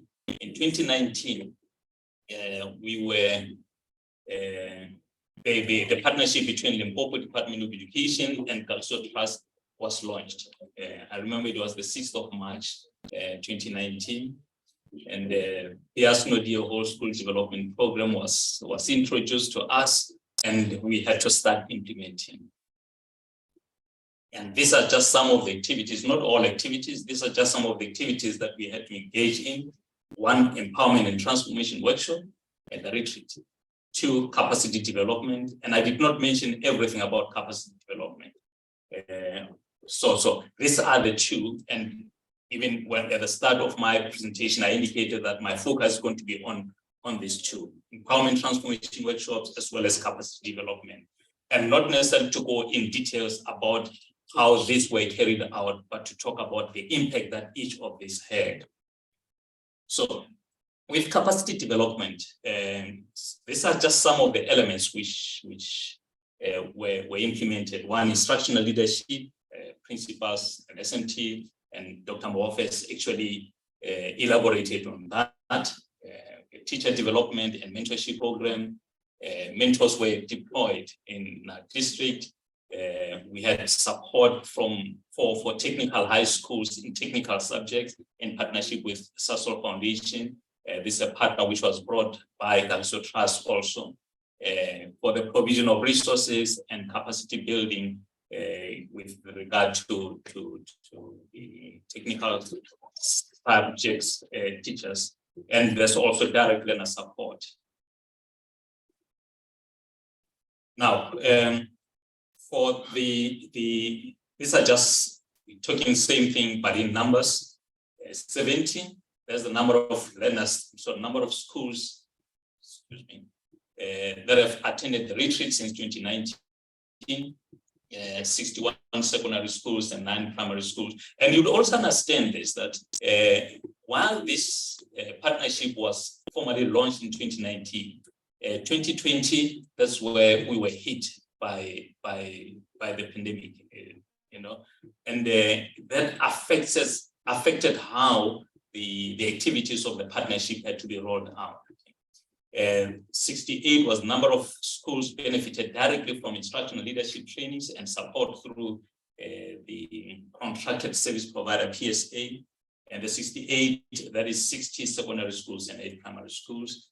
And then we've had, and this is where I'm talking about the district retreat, where all circuit managers, all subject advisors, all district staff attended district retreats. And I'm saying retreat because we attended 2. We attended the first one in 2022, and we attended the second one in 2023, just to take stock of what we agreed upon in 2022. Are we really implementing, and are we implementing to the level that we wanted to implement?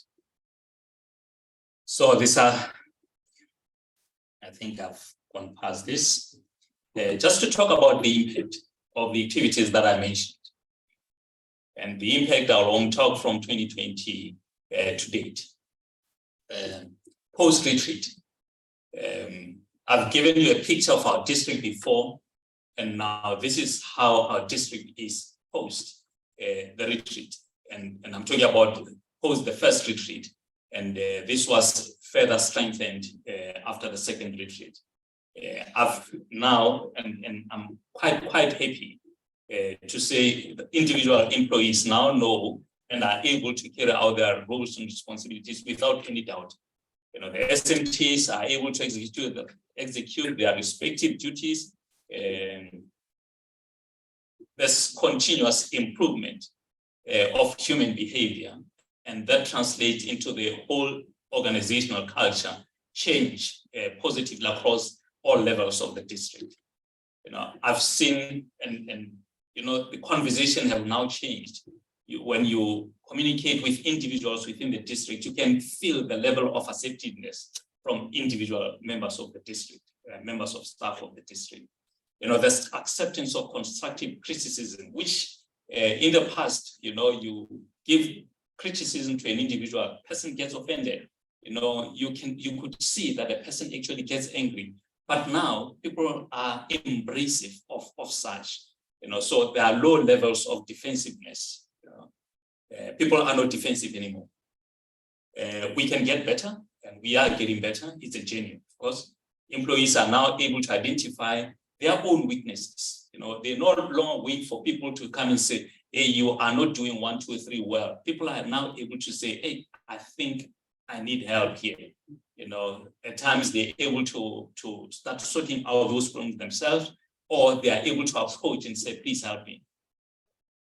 So furthermore, even in schools, we are now seeing a great improvement in terms of levels of performance in our respective schools, in terms of learner performance, but in terms of how the school is run, how the school is managed, you know, how the governance, members of SGBs are performing their responsibilities. Because the empowerment workshop, the empowerment and transformation workshops, they are not only targeting members of staff, they're not only targeting the SMTs, but they're targeting also the members of the SGB, including the learners, especially in the high schools. You know, so we have seen the complexion changing, the attitude changing, and now SGBs are no longer competing with principals. They're no longer competing with SMTs. They're now complementing each other. You know, they bring ideas, and we see culture change. You know, in certain schools, we actually are even shocked, you know, when you see the kind of behavior that a person used to display. Now it's a complete turnaround, you know, 180 degrees, 180 degrees turnaround. You know, it's just amazing. So implementation is now activity-based and reporting is done often. We are able to track the implementation of district plans. You ask me at any time, you know, what are we doing tomorrow? I'll tell you. You ask me what you plan on doing ABC the previous week. Have we been able to? And I'll be able to tell you, you know, and I'll be able to tell you the things which we have done well and those that we couldn't do well, and what are the things that we need to do to improve where we weren't able to do well. You know, just to share with you evidence in terms of results, we can do better in terms of national senior CDP results. The partnership, I said that we have 16 sectors, but the partnership with Kagiso Trust is only focusing on 9 sectors. 9 sectors which belong to 2 clusters. Now, what I'm sharing with you here will be the results of the entire district, but then when I go to sectors, I'll only focus on the sectors which are part of the partnership. As a district, I'm just sharing with you from 2020, we're at 56.1%, very dismal, yeah, embarrassing, and yeah, very, very much so. 2021, we moved to 58.6, and then that's an improvement, of course, to 58.6. You know, everyone would be saying, but you still underperforming. And I said, you know what? I've learned that we need to celebrate every little achievement. 2.5% is worth celebrating. You know? The fact that we have improved by 2.5%, it means there are certain individuals, schools within the district who have done well, and we need to celebrate those. You know, but at the same time, those who didn't do well, those who put us down, we need to really look at what is it that is lacking and what support we can provide to them so that we can get even a better improvement. 2022, this is where we're moving to 64.5. Is this where we want to be? Not at all. But are we on the right track? I think so. We're going to where we want to be. All right, 2023. Oh, by the way, 2023 is this year. I can't put anything. All right, but we're going somewhere. You know, mathematically, you can see the kind of change that is happening on annual basis. You know, this is not a linear improvement, but it's more exponential if you can see that. Now, the impact is also evidenced in the performance of sectors themselves. And as I said, 9 sectors, Botlhabela and Mahakana. I'm just pointing at 2 years, 2021 and 2022, as they appear. You can see that in 2021, there's only 1 sector that performed above 70%. And 2022, you can see the number of sectors. But you can see the improvement in percentages of each and every one of the sectors, except for 1 sector. And of course, it was really worrying to say what happened in Dilokong, you know, and we know why that happened, and we have fixed that. And mark my words, look at the results of Dilokong this year.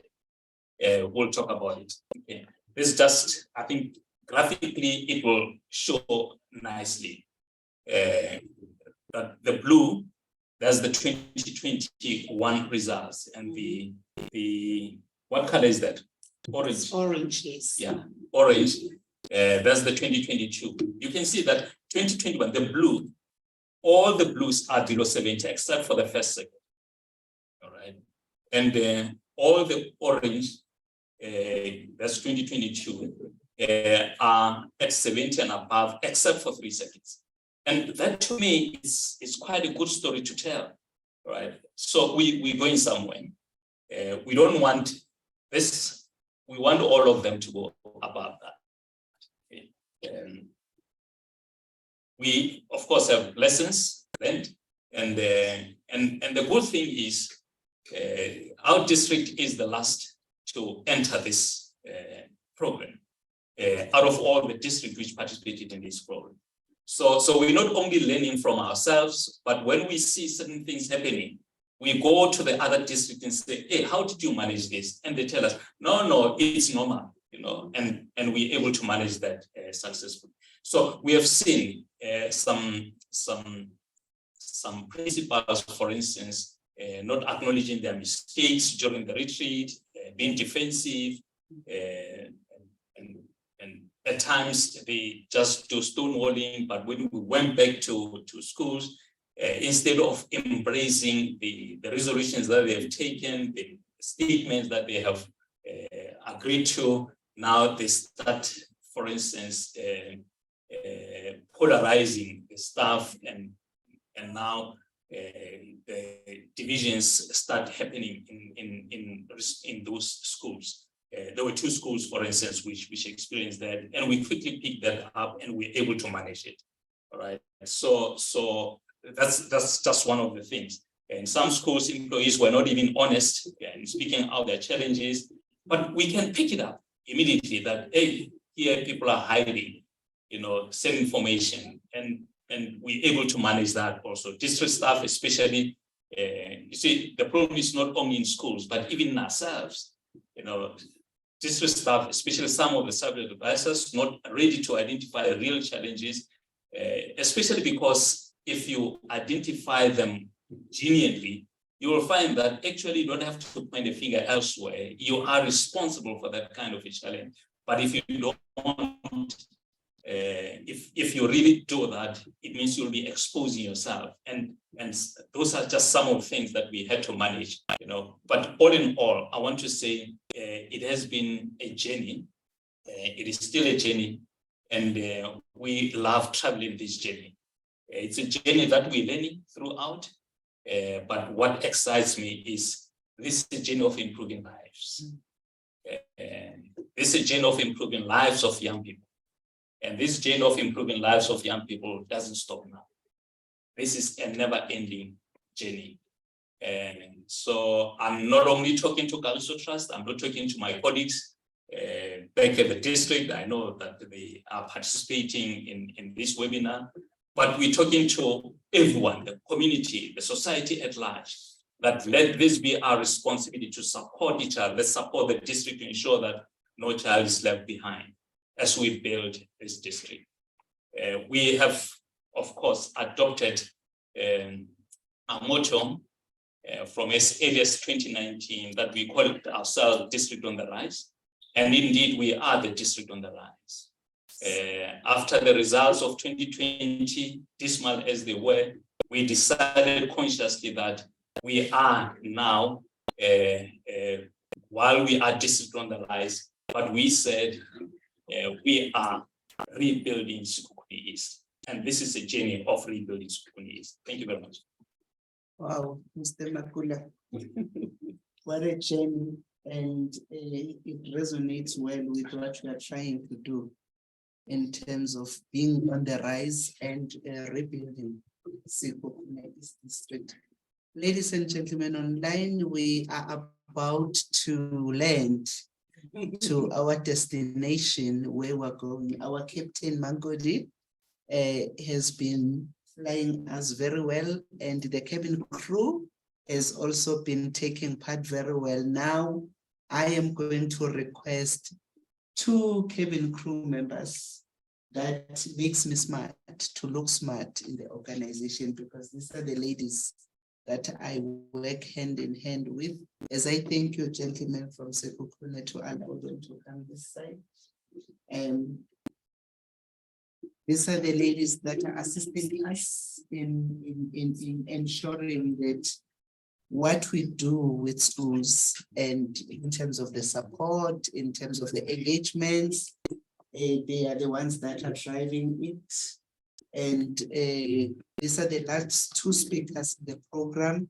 But before we go to the last one, the second last is Angelina. The last speaker will be Angeline. And now we're going to ask Zandi, Zandi, can you move this side respectively?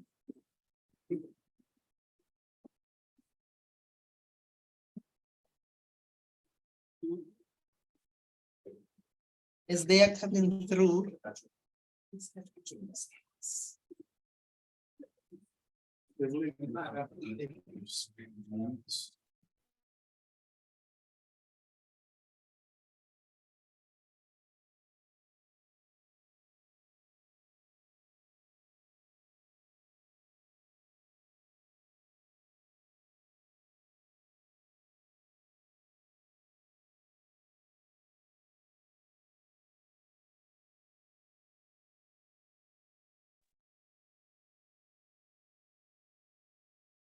Just try to zoom. Yes. As I was mentioning that I have my 2 cabin crew assistants that are here, and they will then be sharing with us as to the last item on the agenda. And the last item on the agenda is the speaker that will come through now is Zandile Makuchwa, and Zandile will talk about the Kagiso Trust components approach, module components approach, where she would look into the perspective on module components and where to from here, because we need to indicate from this where to, but also just for the attendees to know and understand who is Zandile. Zandile Makuchwa holds a Bachelor of Social Science in Communication from Fort Hare University. She also has a postgraduate diploma in monitoring and evaluation from the VET School of Governance. And she is currently attending the Leading Women program at GIBS. And she has been with the organization for some time and has at this moment grown to the role of being the education program manager, as she looks after all the programs of education. She is passionate about development, particularly of women and young people, as well as children. And she believes that we all have to contribute in shaping the South Africa that we want. And our focus should look mainly into the children and the youth, as they are the country's greatest resources. And overcoming poverty starts with nurturing them so that the future of our country is in safe hands. Zandile, over to you. Thank you so much, Program Director. Thank you so much, my Head of Department. Good afternoon, viewers, and good afternoon to our partners. Thank you for joining us today, and those that have started since the morning with us, we appreciate that. I would like to start off my presentation by projecting what is it that we are addressing in education as an organization. What challenges are there around education? If you see the slide, it has a pipeline that starts from ECD until high school and post high school. In that pipeline, there are leakages. If you see, there are leakages in grade 6 and grade 9. There's limited exit opportunities. So this is where Kagiso Trust comes in. Initially, we had implemented this program based on FET only, but through the lessons that were learned in the Free State, as it was shared by the previous speakers, that the model was shaped in the Free State, we learned that we will always be operating in a remedial mode if we do not look at the entire pipeline from the foundations. The intent is to build and establish good governance and management practices in schools, which will ultimately benefit long-term success of the schools that are affiliated in the program. So it's important that we set foundations so that we do not operate on the remedial mode throughout our interventions. Hence the focus from ECD. This is the framework that governs what we do in the model. And this framework is informed by the SDG framework, which is SDG 4, quality education, and also the NDP in 2030. And our model is also informed by the 9 areas of school functionality. Today, I'm not going to talk about all these models. The focus of our webinar today is on the 3, that is the transformation and empowerment workshops, the curriculum support, and leadership. The intent that we want to achieve as an organization, we want to influence the system because we are mindful of the fact that we are an intervention. We are not the custodians of education, and intervention and investments are made for a specific time frame. So it is important for us to set a sustainability measures right from the beginning of our intervention. As I talk through each model, I will also share what sustainability measures do we put in place for each model components. Before that, let me talk on how the partnership is governed. It's important for us not to just bring solutions that we think are fitting to the school, but we conduct joint planning. Particularly at the district, we conduct joint planning. That joint planning is data informed. We are trying to establish where are the challenges, where are the gaps, so that when we implement, we can come back and hold one another accountable to what was identified. So it's important for us, not just for the beneficiaries, but for us as an organization as well, to implement data-informed interventions, because that ensures relevance of what we are bringing to the district and to the schools. Relevance will surely yield impact. We need to have impactful solutions. So setting up of governance structures become important to us. Major part of our intervention, though the partnership is at the province, we get to be assigned the district where we will work in. So the implementation is taking place in a district. It's important, therefore, to strengthen the district support and ensure that within the district there is coherence to all the relevant stakeholders that support the school. For an example, there are circuit managers, there are subject advisors. So when they go and support the schools, they should not go in silos. At some point, they need to converge and review what has been taking place in the schools, how are they supporting the schools.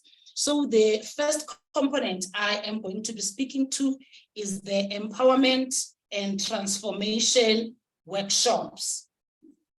The intent of these workshops is to take all the school stakeholders, all the educators in the school, all the admin in the school, including the SGB members. Somebody on the chat had asked about the SGB.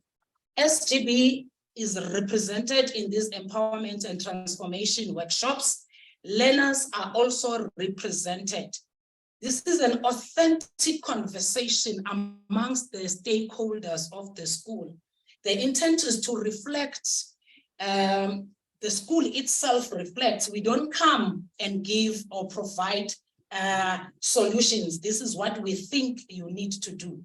No, the school have an authentic conversation with itself. And the beautiful thing about this, when they get into the workshop, we take our hats off so that there is no intimidation. People are free to express their views on what they think is contributing to the school's dysfunctionality.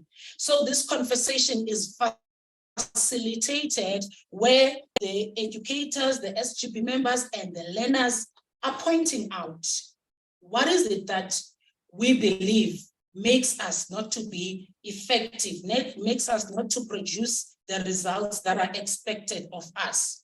And then these conversations, upon pointing the challenges, they go back. Same weekend, they bring solutions. What is it that we will take from here? We go to our school and implement in response to the challenges that we have identified. That document that they produce there, we call it an action plan, where specific champions are attached to every task that is identified on the action plan. And after the weekend conversation, each participant is producing a personal commitment. What is it that I, as Zandile, I will do when I go back to my school that will make us perform or work as a team? It's interesting the conversations that you will get there, where the same members of the team, for an example, if we have 3 mathematics educators, but you will find out that for some reason, somebody stepped on another's toes 10 years back. 10 years back, they are not in good relations, and this stifles the ability to leverage on each other's strength in the subject and end up working in silos. So that ETW says, let us talk about this. Let us talk about things that are impeding us from functioning as a team. And when they go back to the schools, they go back a united team. And as the district director has said, it is not always the case that you will get the same result, but in instances where there are challenges post the retreat, we do conduct follow-up retreats. This is not just left to the school to deal with. We conduct follow-up retreats where we will intervene again and make sure that the matter is settled. Again, on the ETWs, for sustainability, we identify circuit managers within the district who can be able to facilitate these workshops beyond the lifespan of the program.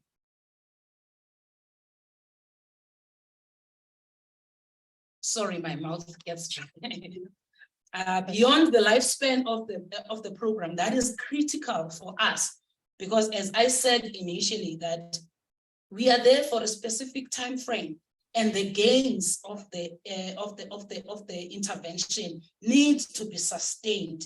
As I spoke about accountability, we also are measured by our principals to say we cannot come to a district, institutionalize best practices thereafter we leave and everything collapse. So the part of sustainability is key to our intervention. Then the next component is the curriculum support, which comes in after the first encounter of the ETWs with the schools. Our approach to the mentorship is that we take specialists in the subject, and we are biased towards maths and physical science, and we have now adopted technical subjects as well. The approach is for them to conduct a baseline analysis. We don't take a blanket approach. Baseline analysis that determines the content knowledge gap, so that we can provide a targeted support to our educators. We hold our educators with a very high regard. We know that these are professionals, these are people that have gone and studied for years for them to be where they are. The fact that they might have challenges or gaps, it doesn't mean that they can not be respected.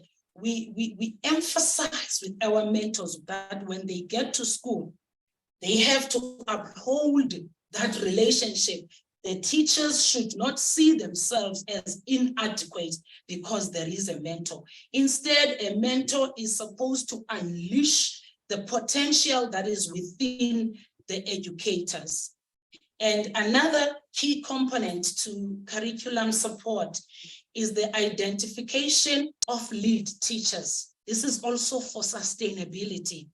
If they are lead teachers that are chosen using a specific criteria, that teachers should perform above 80% consistently, not a dwindling performance. If a teacher is performing at 80% and above, they are considered to be part of the lead teachers, who will then act as a second tier to the subject advisors.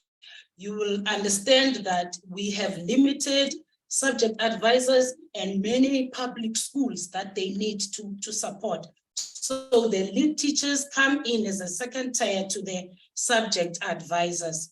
And also these lead teachers support one another, and particularly the novice educators, those that just came to the classroom. They tend to need more support. So if we institutionalize that support within the schools, within the district, it becomes easy to sustain what has been invested in the program. Mabaso spoke about franchise mindset around leadership. That is what we are instilling as well as the Kagiso Trust. Around leadership, we want to see leaders that have capacity to lead, leaders that have capacity to govern and manage with the necessary principles, both in the district and at the school level. We understand that there are school visits that get to be undertaken by the circuit managers and the subject advisors. We want to shift the conversation in those visits from merely being compliance driven. It's good to comply, but also a teacher or an SMT once visited at the school, they should be left feeling supported, feeling capacitated. It is important that the coaches that we deploy, the mentors that we deploy to the school, they need to provide that support. They need to cultivate that mindset to the subject advisors and to the circuit managers, because we believe that there is a greatness that is lying within each educator and the principal, and they need to believe in their capabilities for them to function. So again, on this component of leadership, the formation of PLCs becomes critical so that the best practices can be shared amongst the principals in the schools, the deputy principals, the circuit managers themselves, and the subject advisors. Our model is teacher-centric. We see a teacher as an important and a core resource in the process of teaching and learning. So our model also is big on the recognition of teacher performance. Once these teachers have performed, we conduct results celebration where they will be incentivized. It's amazing how a well done or a thank you, what it can do to an individual. You see the beaming faces of educators having confidence in their profession, because teaching is the mother of all professions. So we have seen incentivizing, turning around the performance and bringing back, igniting that excitement and passion in educators. So you shared, Caesar, that where to from here. The Kagiso Trust has been implementing this model. We know that the model works. The speakers that have shared their experiences with the model, they attest that the model works. And the Kagiso Trust is at a stage now where we are pivoting and we need to be responding to the new trends in the education space. As a result, we have adopting a digital strategy in the education, a digital strategy which is not only looking at our beneficiaries, but also us as an organization. How do we begin to incorporate ICTs in the delivery of our programs? So we are looking at the technological advancement because we don't want to be catching up. We want to be amongst the disruptors. So we are setting up an LMS, which will be beneficial to schools and districts that are outside the partnership with the departments. Maybe they are principals in online, there are district officials that are keen to also benefit from what Kagiso Trust is offering. That LMS will be looking exactly that we are not only confined by a signed agreement between the provincial department and Kagiso Trust. We are focusing on the provision of ICT infrastructure. We like our schools as well to have connectivity and our educators to have digital literacy. We have recently trained the previous week educators in the Free State on coding and robotics. These are critical skills for the 21st century. So we want to build that competency base towards the 4IR. So as Kagiso Trust, we will be on the lookout for that announcement of the LMS. It's in the process of configuration now, which will ensure that we have a wider reach on the provisions of the model. We are here to advocate for adoption. Why should you adopt this model? We want you to take up this model because it has been tested and tried. There has been a testimonies on the beneficiaries that this model works. And the beautiful thing about the model is that it is agile and flexible. You can take it in its entirety, or you can adopt specific components that you want to adopt, that you are in need of. And again, as we said initially, this model is not just addressing some parts without understanding the whole. It is focusing on the entire system to ensure that there is sustainability across the pipeline. And it improves quality results that contribute in learners being ready to compete for opportunities and also have access to alternative career pathways. And this enables young people, whether from Kwakwa or Sikukune, to actively participate in innovative solutions that embrace future demands. 4IR is here. We need young people, we need learners that can identify with the skill necessary for 4IR. And this model is a generational poverty disruptor. Once you have education, you have changed the course of history for your family. So it works to disrupt that generational poverty and make sure that there is sustained livelihoods. Caesar, throughout the presentations, have been emphasizing that our model talks to social contexts. So it can be adapted to suit a context of Sikukune, a context of KZN, a context of Northern Cape, and with different stakeholders playing their part, we would be growing the child. And we have had a campaign that says it takes a village to raise a child. Kagiso Trust is playing its part, and we are keen to work with like-minded organizations or individuals, whether at conceptual or practice-based level. My colleague after me, Angie, will be sharing how to go about doing that. If you are keen to be working with Kagiso Trust, my colleague will be sharing how to go about doing that.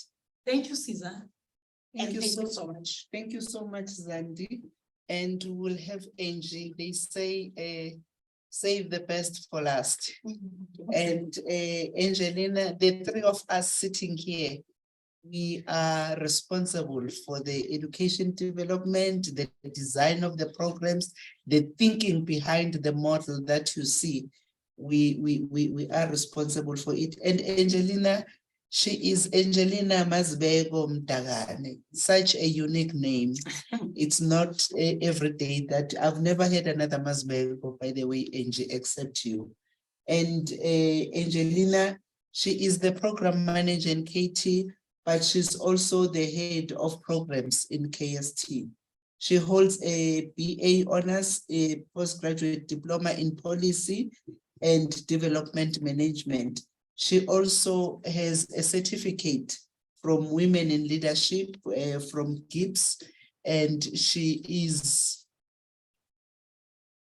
we tap into her because between myself and Zandi, she's the one that started to walk the journey with the districts and the schools, and we've gained a lot.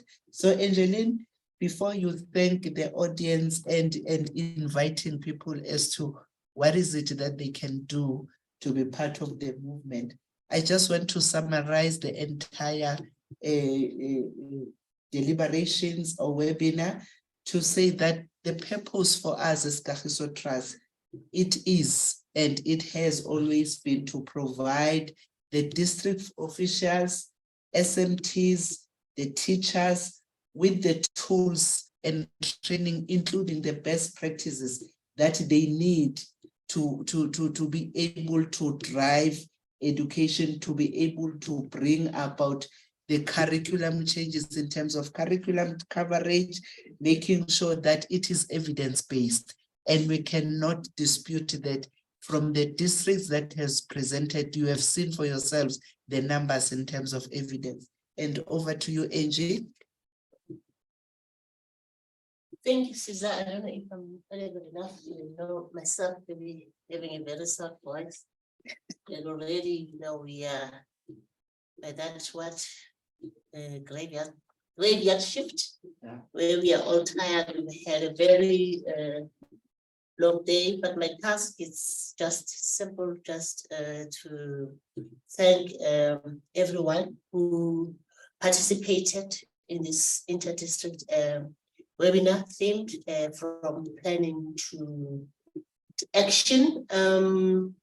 I'll start my thanking by quoting one of our participants who has just said that today we have had honest reflections by the speakers, and it says that change is not easy and it requires deep commitment, and it's exactly, I think this is a true reflection of what we have had today. We have had different speakers who have shared with us their journey with the whole schools development program within their schools, within their districts, and we are really appreciating these reflections, and they will help us in terms of scaling and also refining this whole school development program, because our purpose is to have every school, have every district in the country implementing the whole schools development model. Actually, that's what our board members would always say, we need to give this model to government. But I think bit by bit, we are really getting there. We will achieve, that adoption of the model, by our system leaders that we work with. I'd like to first start to thank our executive members who were also part of the initial starting of the webinar, who gave us, the blessings to run this webinar today. Mema Kudili Vinda Demola, thank you very much for gracing us in this occasion. And also, I'd like to thank our head of education pillar, Ma'am Sizagele Mpatwe, my colleagues Zandi and myself, for working together and putting this successful webinar together. And also not forgetting, the team in Sikukuni, who were also very instrumental in helping putting together some of the things, getting the speakers to be part of the webinar. The team within the head office, our administrator, Mutusi, our comms team, thank you, Nomkosi and Mandisa, for assisting in pulling this whole thing together. And also thank you to the people that have accommodated us today. We are in a very beautiful, innovative space, Empire Foundation partners. These people, they're a true definition of what an Empire Partner Foundation. Yes, I think they're a true definition of what a partnership is all about. Today, we are running this successful webinar here in their beautiful studios, giving us beautiful food in a beautiful environment, and also, the connection is out of this world. Thank you very much for accommodating us. But most important, I'd like to thank our speakers of today who agreed, to be part of this webinar, to come and reflect this journey with us. Our first speaker, Dadehove Mamelo, who was representing the district director of Muteo. When Mr. Muloi said he was not available, I just picked up my phone and said, no, Dadehove, we are not going to have a video, whatever production of Mr. Muloi. You are second in charge. You are coming to Johannesburg to come and share this journey with us, because I think you are part of, you know, when Mr. Moloi is not at you, that's what you told me, you are there. So when we don't see you, we must know that Mr. Moloi is representing you well somewhere. So you are here to represent Mr. Moloi very well. I mean, Mr. Khobe comes from, you know, the #1 district in the country, you know, a district with the largest learner component, and a district which, when the late MEC, may his soul rest in peace, engaged us as a program. He said, when you go to Motheo, I don't want you to focus on the whole district, but on 2 areas, that is Botshabelo and Tabanchu. That is the Free State's weakest link. If you can just turn around Botshabelo and Motheo, then we will be able to turn around the Free State. And the reason why we had to focus this is because Botshabelo had the highest number of learners, and also most of the learners that stay in those 2 areas. You know, I think the 2 members that come from Motheo, you know, they have shared, you know, the testimonies today with us in terms of the circumstances under which they were working. They are still, you know, those circumstances are still there. You know, issues of drug, issues of gangsterism within the community, the poverty within those communities. And today, we are proud to say now this district where, you know, we have all those socioeconomic conditions, we have managed, you know, to overcome those conditions. And we're the #1 district in the country. And I'm hoping that they will retain and sustain that. Mr. Khobe shared with us, you know, how the district was, you know, before the initial intervention of the ETWs, because I think we not only have the ETWs with the schools, but we also had a number of empowerment workshops, especially at district level. And this is one district where there was a lot of disinterest, I think, is what he defined very well, because every time we would go there and have our DMT meetings, you would just go to people who are just interested. You'll just listen that you speak, you go, and that's it, and nothing happens. And you look at the results of the schools, one of, you know, the things were just going down the rain. And as Caesar has said, it was a Hollywood, you know, we did not have consistent leadership within the district. That was a you know, recipe for disaster for the district. But as soon as they appointed Mr. Moloi and the whole DMT team, you know, was turned around, we started to see changes, especially in the context of the number of, I think, as Mr. Khobe has said, the winning formula, you know, was that deep diving. I think that deep diving for the individual district managers, you know, was what district officials was critical. You know, reflections and future projections were critical. And this is one district that also not only implemented the model very well, they embraced it very well. One thing about Mr. Moloi that I can say, he's a good learner. He is a listener. You know, he had a lot of mentors and coaches, and I think he listened to each and every one of those people that spoke to him and did exactly what he was taught. And that is why today, you know, he is the #1 district manager in the country. And I think also what is evident in that district is the team spirit within that district. But what I'm also appreciating in Motheo especially is the embracing, the embedding, but also the replication of the model, like beyond our presence within the district. You know, they keep on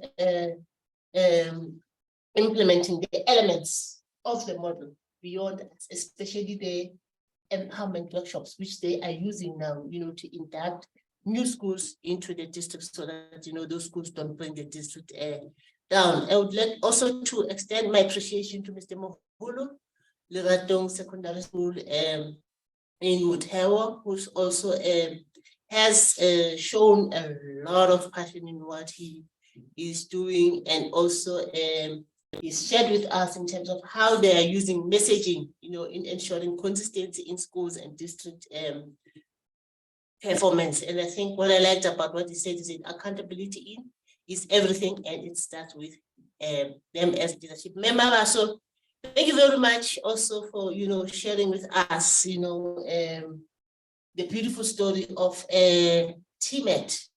One thing about TMET, I think they have made excelling in education fashionable. There is no district where you go in and you find every principal, every school is focusing on improving their learner results. And when we arrived in Wadwa, those schools, as Cesar was saying, was performing as low as 37%. And some of them, immediately after that empowerment workshop, I think they went and worked on themselves. And we saw that in the results that they produced. They moved from 37% to beyond 90%. And I liked also the idea of, schools being a franchise. You say you're replicating the excellence in all the schools of TMET. Hence, TMET is still, even though you're not number one, you are still a top district. You are producing quality results. I mean, the type of a learner that comes from Kwatwa is the same quality of a learner that comes from, some of the private schools here in Johannesburg. So your learners are admitted, in very good tertiary institutions. And one thing I liked about also our MEC is that he also made sure that those learners are admitted into institutions like University of Cape Town. And I think he had a good contact there, who would make sure that the learners, get opportunities there in Cape Town. And Tate Molite from Branshane, thank you very much. And we have heard you very well. Everybody needs a helping hand. We need to help one another, be of assistance to one another. And you are one of the principals that dropped from 37%, that increased from 37%. And the following year you went to 59%, but today you are amongst the top performing schools within the districts. Going to Sikukuni, where we are now, we are getting there. I'm seeing another Mutemo here, a district on the rise. The conditions in Sikukuni and Mutemo are more or less the same, especially the socio-economic conditions. But because there is willingness, there's people who are committed, we are going to see the schools performing very well. I mean, you have shared with us that you have had your first learner going to university after I don't know how many years. Within that is a huge achievement. I mean, one learner is enough, to make a difference. Tate Makula, you are also making a huge difference in the work that you are doing. Thank you for your humbleness, and thank you for allowing yourself to come with us to Mutego to also learn, from other leaders. And I think your learnings now are starting to show results. We are seeing a district on the rise. I mean, from 56.1% in 2019 to 64.5% in 2022. That's quite a quality increase in results. You are really a district on the rise, and we must celebrate every achievement. I think as a model, as Zandi has said, we are informed by, we are embracing the SDGs and the 9 areas of functionality, and we are now the future is that we are digitizing. We will be providing an LMS system very soon. We are into 4IR and robotics. We have developed toolkits, you know, for some of, especially the empowerment workshops, so as part of sustainability.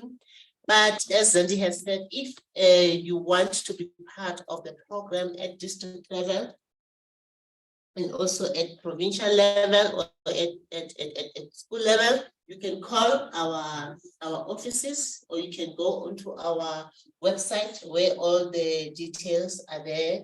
Just give us a call and then or an email as per on our website, and then we will come back to you, because that's our purpose. We want to replicate and scale the model across the 9 provinces of the country. Thank you very much.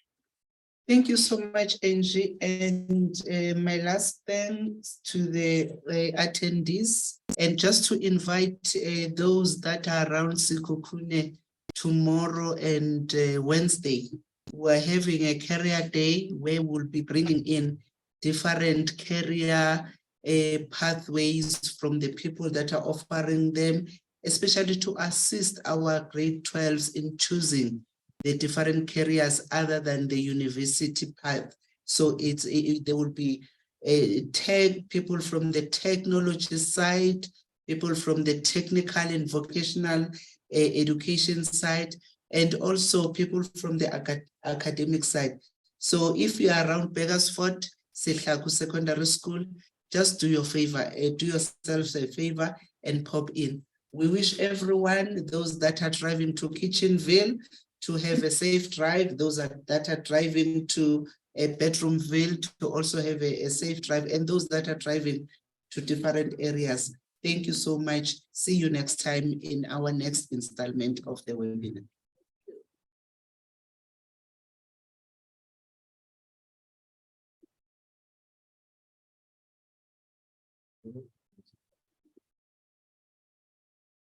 Who's